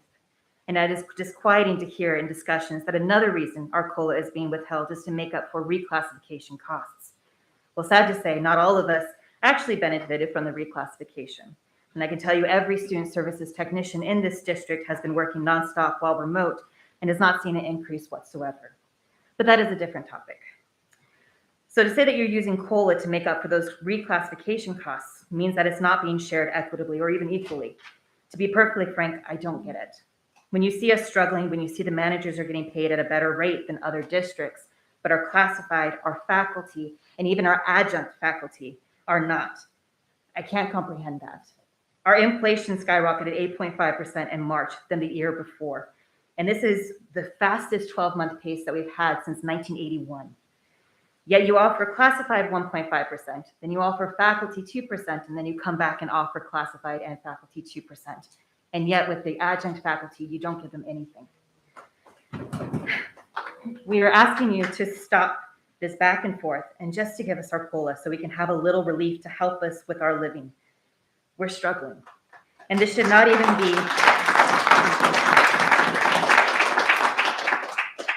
be a debate, nor should it be taking this long when every other district has been awarded COLA to their workers, thereby demonstrating how much they're valued, how much they're appreciated, and how much they're respected in those districts.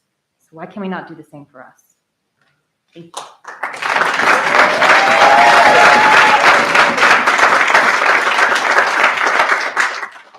Crafton Hills Associated Students.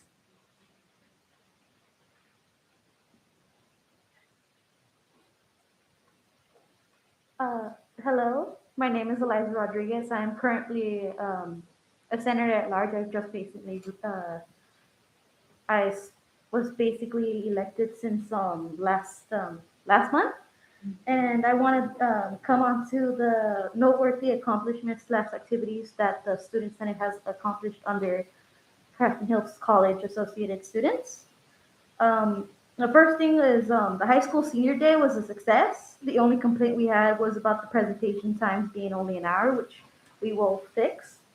The second thing is the in-person club rush was very successful since everyone loved the boba tea that we served and everything. And the clubs were very successful in recruitment. The third thing is the conference, the SBCCD conference. It was a huge success since our representatives learned a lot from the presenters and had a lot of fun visiting the Capitol. Thank you.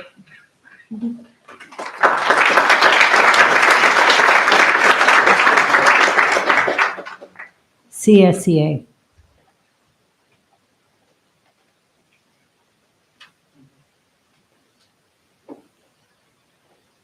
Good evening again.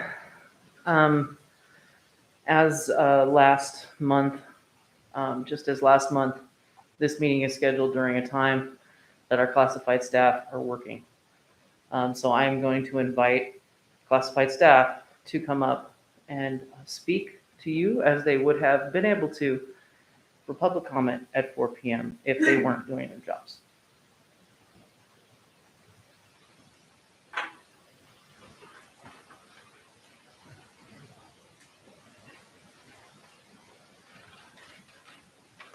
Good evening. My name is Vivi Marquez. I work at San Bernardino Valley College. I work at the Mathematics, Physics, Computer Technology Division for a very fine dean. Dr. Stephanie Briggs. And I was doing some research, and I saw that according to this research that I did, that Inland Empire, San Bernardino County is in the top 5% of the most expensive cities in the world. The cost of living, which you have heard before, is in the highest in 40 years, 4 decades. So that means I was just a 41-year-old youngster. No, 31-year-old youngster. Oops. 40 years ago, and I'm facing we're all facing a cost of living increase. I'm sure you are too, and you know people who are facing that. Now, last Friday, there was an event at San Bernardino Valley College for groundbreaking ceremony for a new building, which we're finally going to get. Now, a state senator, an assembly member, chancellor, a U.S. congressman were there with shovels, with smiles on your faces, that you're going to break ground. Friday was a horribly, horribly hot day. The custodial, the technicians, the maintenance crew showed up early and worked in that hot heat to make sure this ran smoothly and proudly. They take a lot of pride in what they do, a lot of pride. But yet, they cannot receive a cost of living for all the hard work that they do. And so I'm finishing with that.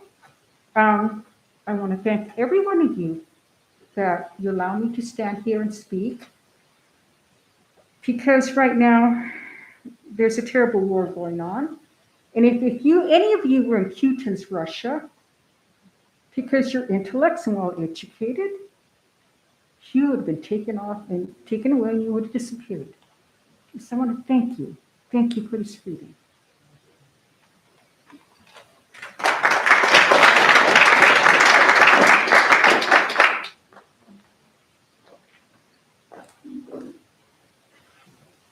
Hello, everyone. Thank you, all of you. Everything that everyone said here today, I totally feel. I'm with you. I recognize it. It's a painful situation. We're here again. We were here with you guys last month, and I honestly feel like what you put on last time was a great performance. It was a really great performance, because what I saw on the left, and we look at you guys with respect. We look for you for guidance. But people on the right side were not interested in the things that we had to say. It seemed like you could either be buffing your nails or not there at all. And it was an insult.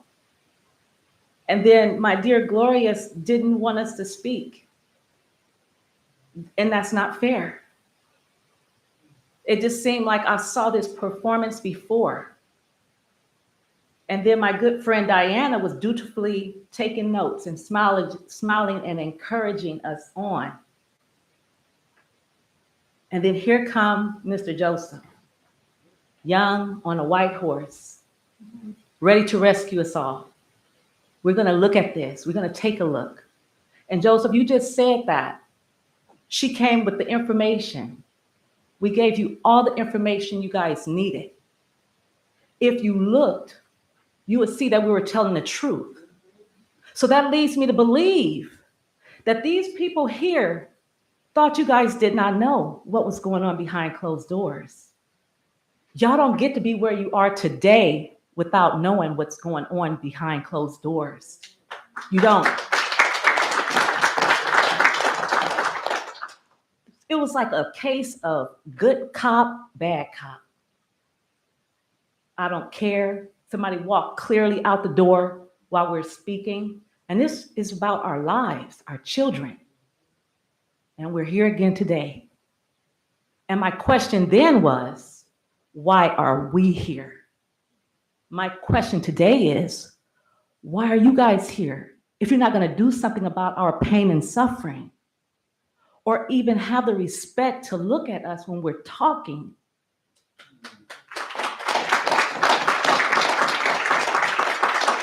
Today is lively, and I appreciate all of you guys' eyes are on us. We need you guys to take care of our COLA. We need you to give it to us. We don't want to come back, but we will. We will be here as long as it takes. What do we want? When do we want it? Now. What do we want? When do we want it? Now. We want it right now. Right now. Our biggest mistake was not asking for 10%. That was our biggest mistake. The worst part about that is we put faith in all of you. You. We put faith in all of you. And this is what we get. It's demoralizing. Ernie, you spoke so eloquently, so beautifully, my brother. I enjoyed that. It inflated my ire. I appreciate it. Because again, I'm here. I have dinner waiting for me. I want to be home with my family, just as last time. Have respect for us. Don't have us come here asking for our money. It's not right. It's not cool. Don't be so far removed that you don't understand what we're going through. Because I know most of you had to struggle to get where you are today. It was no easy ride for either one of you. And it's not for us either. So thank you for your time. If you're not going to pass it, we will be back. We will. What do we want? When do we want it?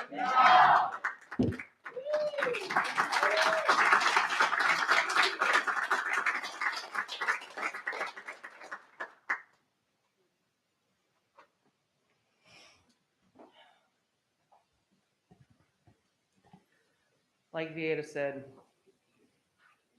I'm so sorry. I didn't even come up. I looked around. My name is Samuel Hanna, and I am a grounds caretaker with Crafton Hills College. And I just have, I just listened to what everybody else was saying before these comments were being made, and I'm aware of what was going on, a while ago with racism and Black Lives Matter and Asian Pacific Islanders and all these things that we talk about inclusion and we talk about equity. And we teach these things to students from the time they come into community colleges up through university, up into their master's program. It doesn't matter what level you are. We're always taught about inclusive, diversity. We talk about things like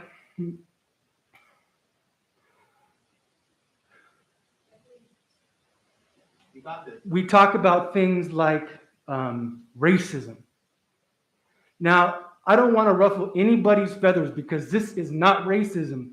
But if you look at a system that systematically oppresses one class over another class, it becomes racist, it becomes classist.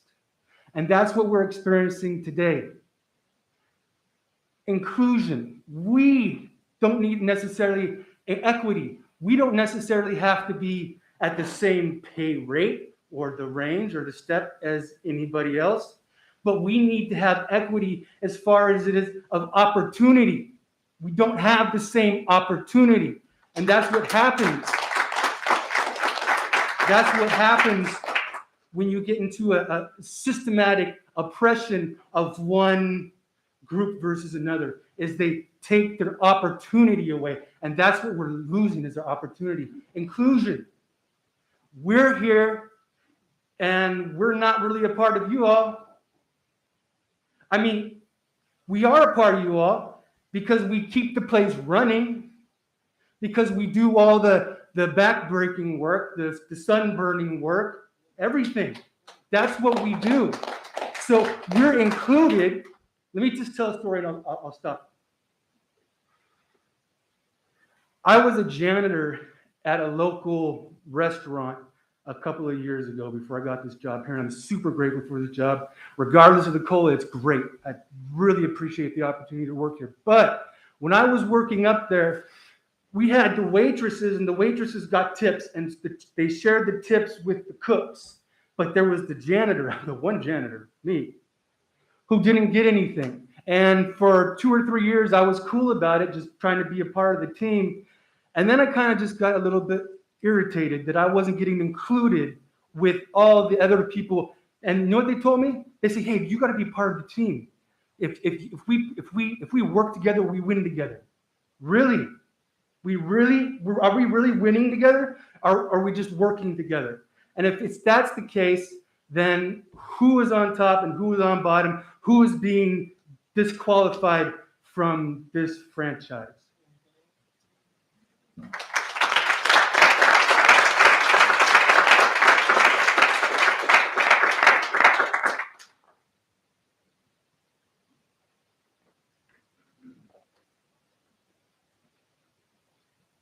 Hello, beautiful people of the board. Thank you for having us here. First of all, I want to say I'm super blessed to have been an employee for the district for 26 years. I was 17 years old. It's been my first job and my only job, and I'm so proud of that.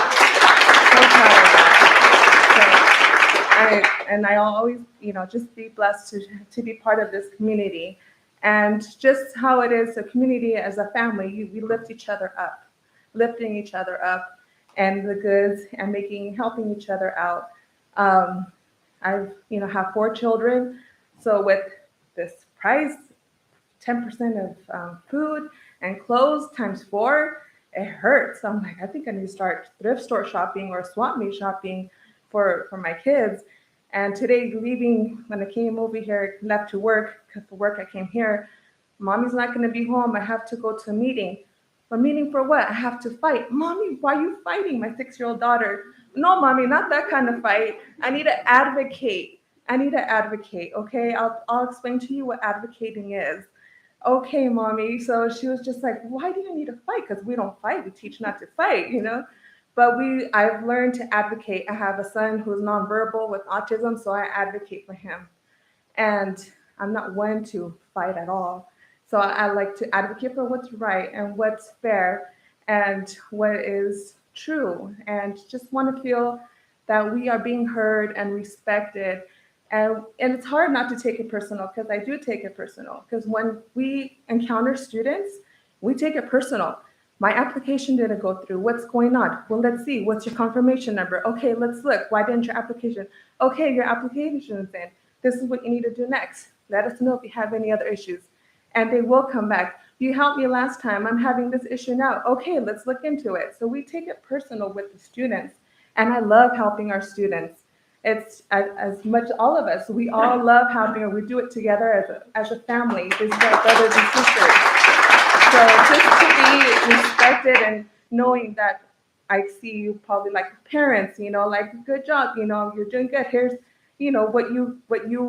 what is deserved to you. So that's how I see it. And I just thank you for your time, and just pray that this will go well, and we will just come to terms on what we're asking for and what we deserve. Thank you.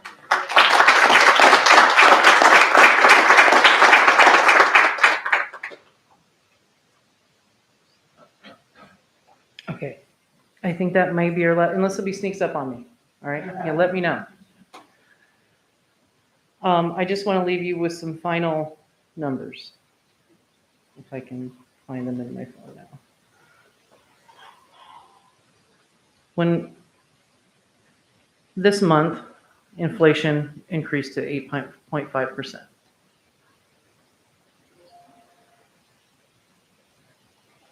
I should have had this prepared. Gas, 48%. Electricity, 11.1%. Meat, poultry, fish, 13.8%. Milk, 13.2%. Coffee, 11.2%. A used car, 35.3%. Airline fare, 23.6%. This is what the staff that are in this room right now are facing. And you're facing it too. Everybody is facing it. But we're not all in the same boat. If I have a very limited budget, and as inflation soars, I have to start trimming. I have to start trimming the fat. You need to start asking yourself, what don't we need here? You know, we don't need a manager supervising a manager, supervising a manager, supervising a manager.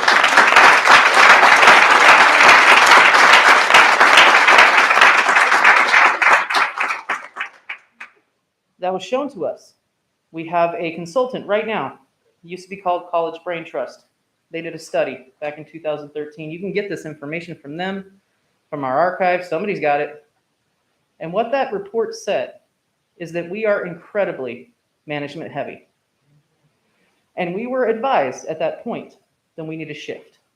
We need to shift from management heavy to heavy on for the people who take care of this district, that keep it running, that teach our students, that bring them in and see them off. That's us. Without us, nothing happens.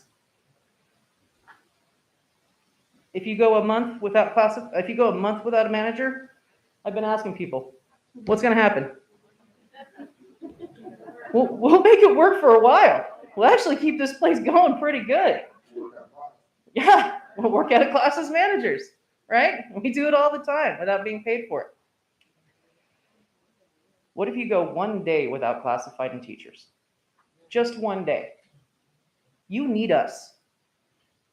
And we need...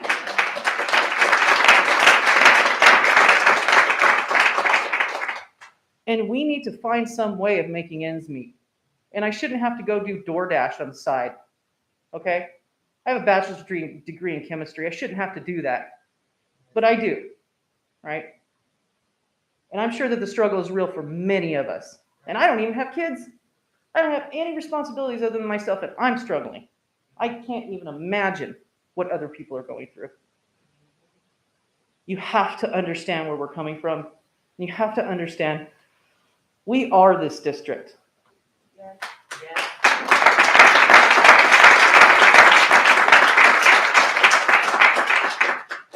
And we're prepared to do this every month.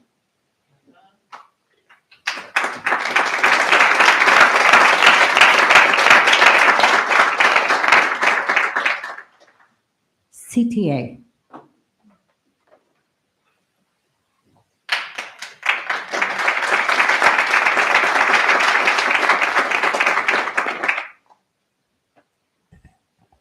Good evening, everyone.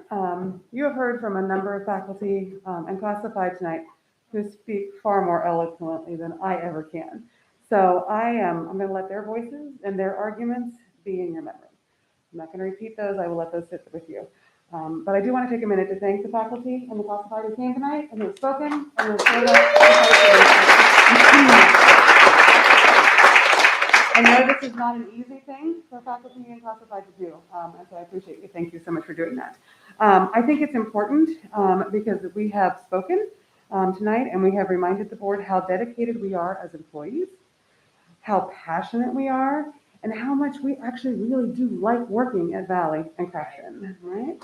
And that we want to serve these students who attend the colleges, right? We want to do this. But I do have a few reminders that I feel like I should mention. First, faculty have gone above and beyond these last 2 years, right? We needed to change and adapt our teaching. We needed to change in how we work with students, how we work with each other, and we did. We did all of that. Right? Second, faculty have not asked for a salary increase in 2 years, right? We had a salary increase and we agreed. We will let that stay for a couple of years and then we will come back to the table with the expectation that it would be a reasonable offer. Mm-hmm. Lastly, we are very careful to only ask for what we know the district can afford. We do our research, we look at the budget, right? Our intent is not to bankrupt the district. That is not what we are out to do. Our purpose is to honor faculty, both full and part-time. Right? And to honor them with the compensation that they earn every day. Mm-hmm.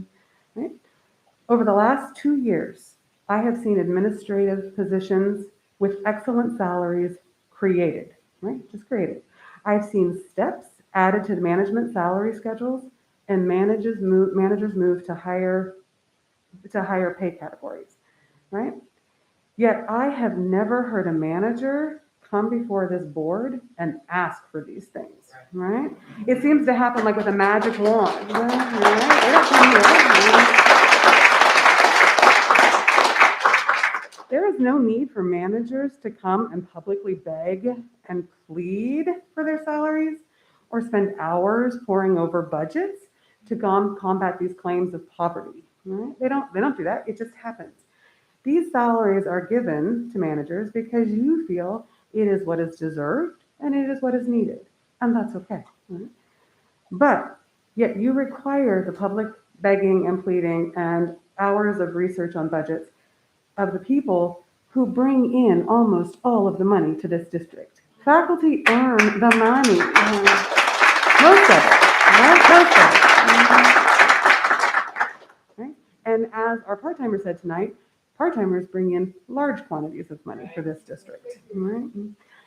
So I will say, for the most part, to be perfectly honest, I think faculty are really just disappointed, right? They're disappointed. They're disappointed because they thought you were better than that. I think they really did. That is the core of what they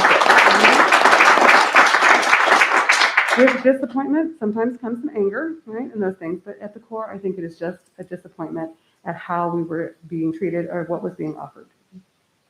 I will tell you, faculty are tired, right? They're tired. And many are probably close to breaking. I'm not going to lie, right? And that's true, I'm sure, for classified as well. People are almost at the, their breaking point for these things. But I want to let you know, right, that our disappointment at this first wages proposal is waking up the faculty, right? Basically, you are waking up these faculty who have been separated, who have been apart and not really in communication with each other as much. We are back to talking again, right? So that's a good thing, right? But I do want you to know that we will continue to fight, right? We're going to fight for what we're worth, and we're going to fight for the compensation that we deserve. Thank you.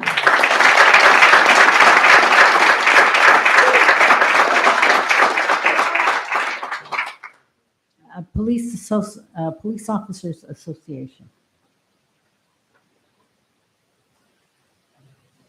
No report, okay. San Bernardino Valley College President.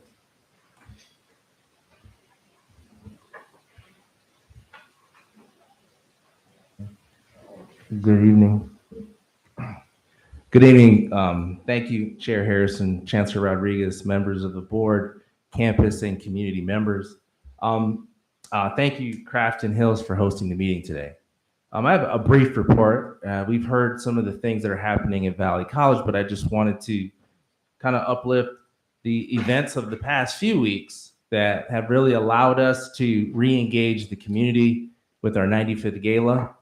We had an opportunity to bring to campus a group of community members, faculty, staff, to celebrate 95 distinguished alumni. It was an excellent event, and it really showed how the college is a center point and focus of the community with a great turnout, and the turnout showed how important the work that's being done at the campus. So I just wanted to thank our foundation staff who really put a lot of time, effort, and energy, as well as all of you who attended the event and supported the college. It helps us with scholarships for students. So we're definitely glad to reopen after 2 years of being in a remote space. Additionally, last week, and you heard, we had our applied tech building groundbreaking, which allowed us and the community to see we are taking another step towards opening a state-of-the-art facility for our students to be able to learn in a lab that will have some of the most up-to-date technology. And so we're excited that project is moving that much closer to completion, and that through the Measure CC team, we appreciate the work that's being done to make sure our projects move forward so that we can have a built-out campus and supporting the work of our instruction and our students to be successful. Couple things in regards to our goals, eliminating barriers to success and achievement. We have Senior Day coming up on April 20th, where we have our partner high school students who will be on campus learning about our programs and services at the college. On the 28th of April, we have our Black Excellence event, and that is where we invite students to showcase the programs additionally that we have for our African American students in particular. We just celebrated our 7th anniversary of our Dreamers Resource Center. That has been on our campus in support of our undocumented students, and now in 7 years, that work continues. We also have been hosting tours for students in regards to increasing enrollment. Our prospective students have been touring the campus, and our outreach team is busily working to make sure that the community knows that we're open and we have great programs and services. And lastly, I'll close with, I was able to attend our new employee orientation. I just wanted to acknowledge our professional development team for hosting an in-person event the first time in over 2 years. And it allowed all of our employees who were hired in the past 2+ years to actually come together in person in an event and get a tour of campus. Chris Clark did a history of Valley College, so very informative. So the new employees, 2+ years, got to learn about the 95 years of history. So just wanted to acknowledge that event and the work that's happening. And that's my report. Thank you.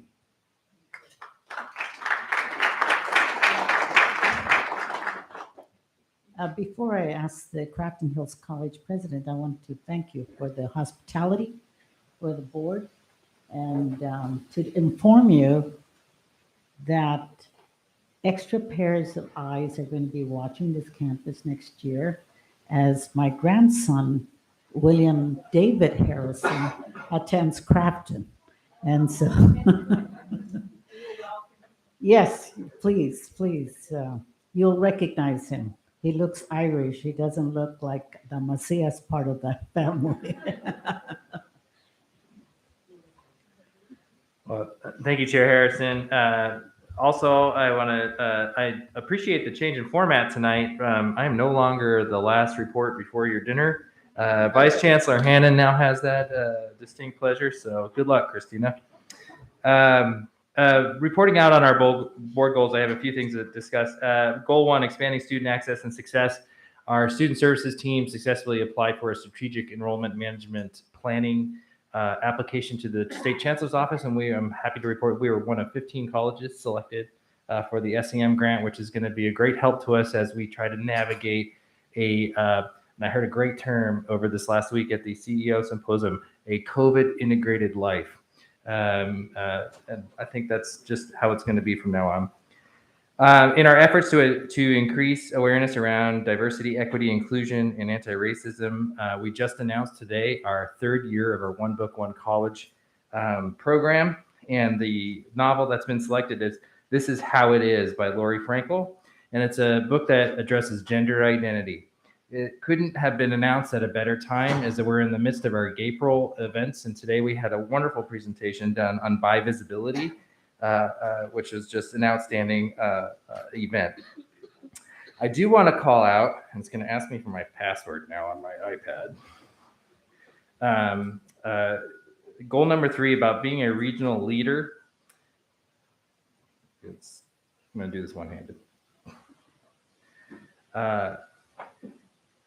We sent 5 students to the Guided Pathways Student Leadership Institute, and unsolicited, we received a letter of commendation for Dr. Erica Paddock on her role in assisting students at that event. I just want to read you a couple quotes from the letter. When asked what made the student experience different, they explained that Dr. Paddock guided and mentored them in ways beyond any other, but rather just hearing from us. It would be beneficial to hear directly from the students. These are just a couple quotes. Erica is one of the main reasons I love going to Crafton, and she inspires me to continue fighting for betterment of our community. Overall, Erica has been a great help to myself and the other students in my group, going above and beyond to ensure the success of students on campus. And her unfailing kindness, encouragement, and institutional knowledge were all felt deeply by all students on the team. So Erica's not here tonight, but I want to congratulate her publicly on the outstanding work that she does.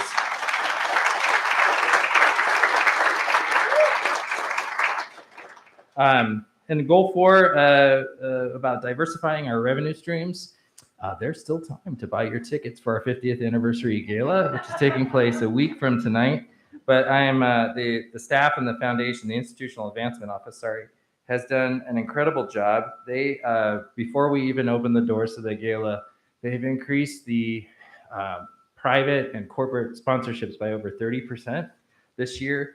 And it's the record highest they've ever garnered for the event. So it's going to be a wonderful time. It's a different format. It's casual. Wear your nice jeans, your green and gold, and come and have a good time and hear from distinguished alumni. We have student stories to tell.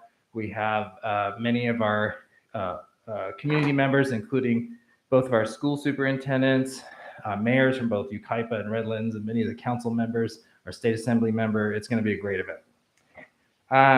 For the board members, before you leave tonight, I have a 2-page document of events where we will be celebrating students, and you are welcome to attend all or any of them that your schedule allows. We would welcome you to come to any of them.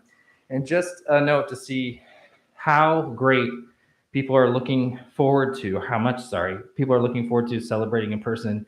In 2019, our last in-person graduation, we had about 260 people participate in our graduation. We have 466 students registered to participate in our graduation. So we're both all really excited and a little frightened about what that means, but it's going to be a great event. Thank you very much. Madam Chair, Yes. if I might, this I think is probably the best moment for me to make a comment that I've made at Valley but never here, if I might. You wish to make a comment on? Regarding, we have a lot of things that we have to work very hard on, and some things we agree on and some things we disagree on, both amongst our board and amongst overall employees and so forth. But I want to focus on one incredible fact that we've mentioned a number of times at our meetings in the past, but I've never mentioned it here at Crafton Hills. And I suspect there are people here who don't know it. There are about 130 some community colleges in California. How many is it? 160 now, okay. Of those, they are ranked for accreditation at different levels, okay? And I believe there are 5 different levels of accreditation for community colleges.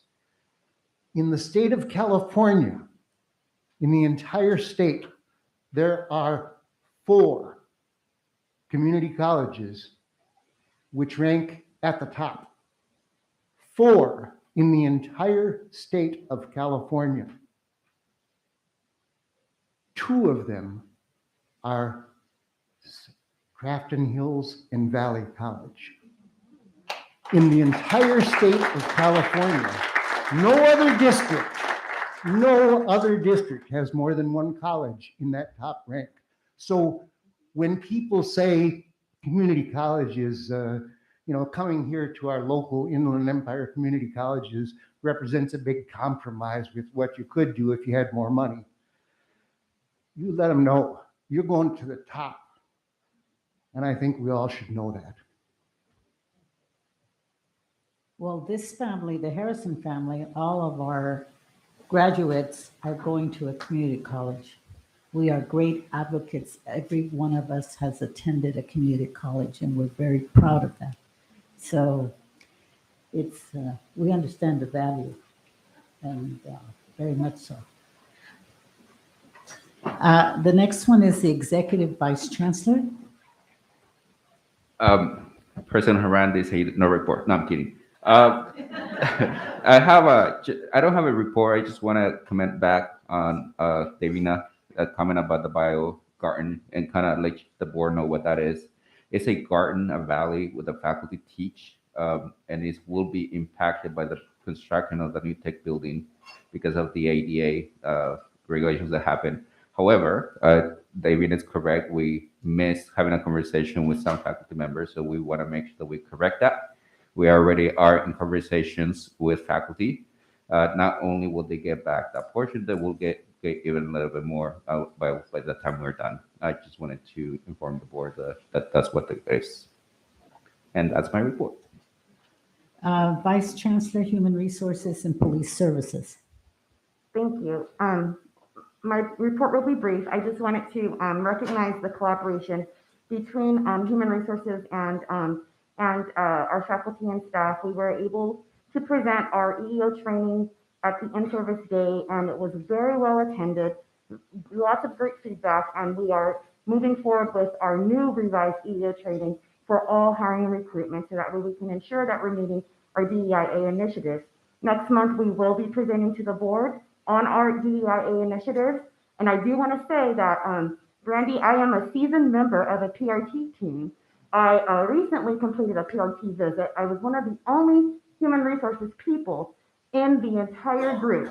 And I am continuing to help even though the visit is over. I'm helping other community colleges grow their classified professional development and their professional development opportunities for faculty because they did not have any ideas. I shared the work that's being done at both campuses for both of our classified and our faculty, and they are eating it up. So thank you for allowing me to represent the district in that way to improve the experiences of our classified and our faculty development. That's my report. Thank you. Are there any items in the information items that any board member would like to remove for discussion?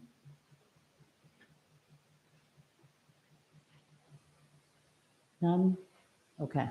Then we will go on to announcement of closed session items. We have conference with labor negotiators, Government Code 54957.6.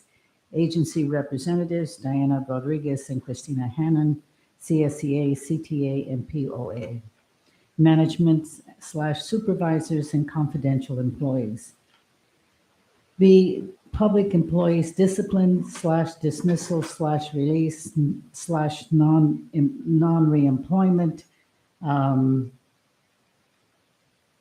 Government Code 54957, one case.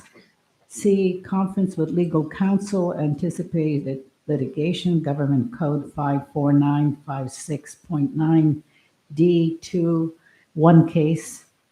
Government conference with legal counsel, existing litigation, Government Code 54956.9, E3 or D, one, and has one case.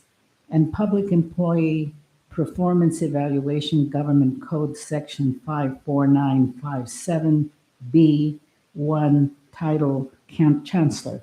At this point, I would ask if we have any public comment on the closed session items.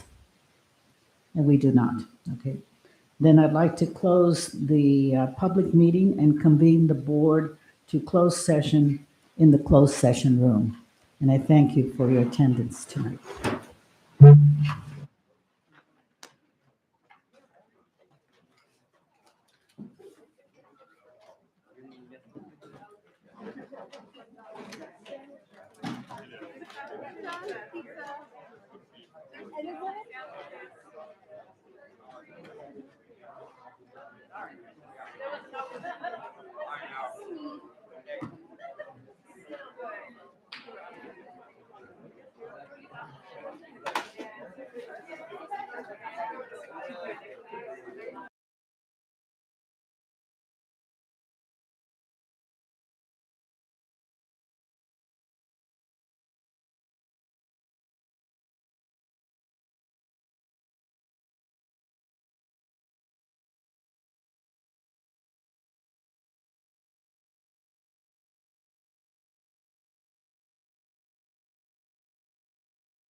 Without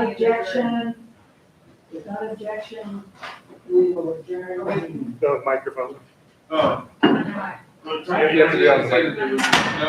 Without objection, we will adjourn the meeting. No reportable action.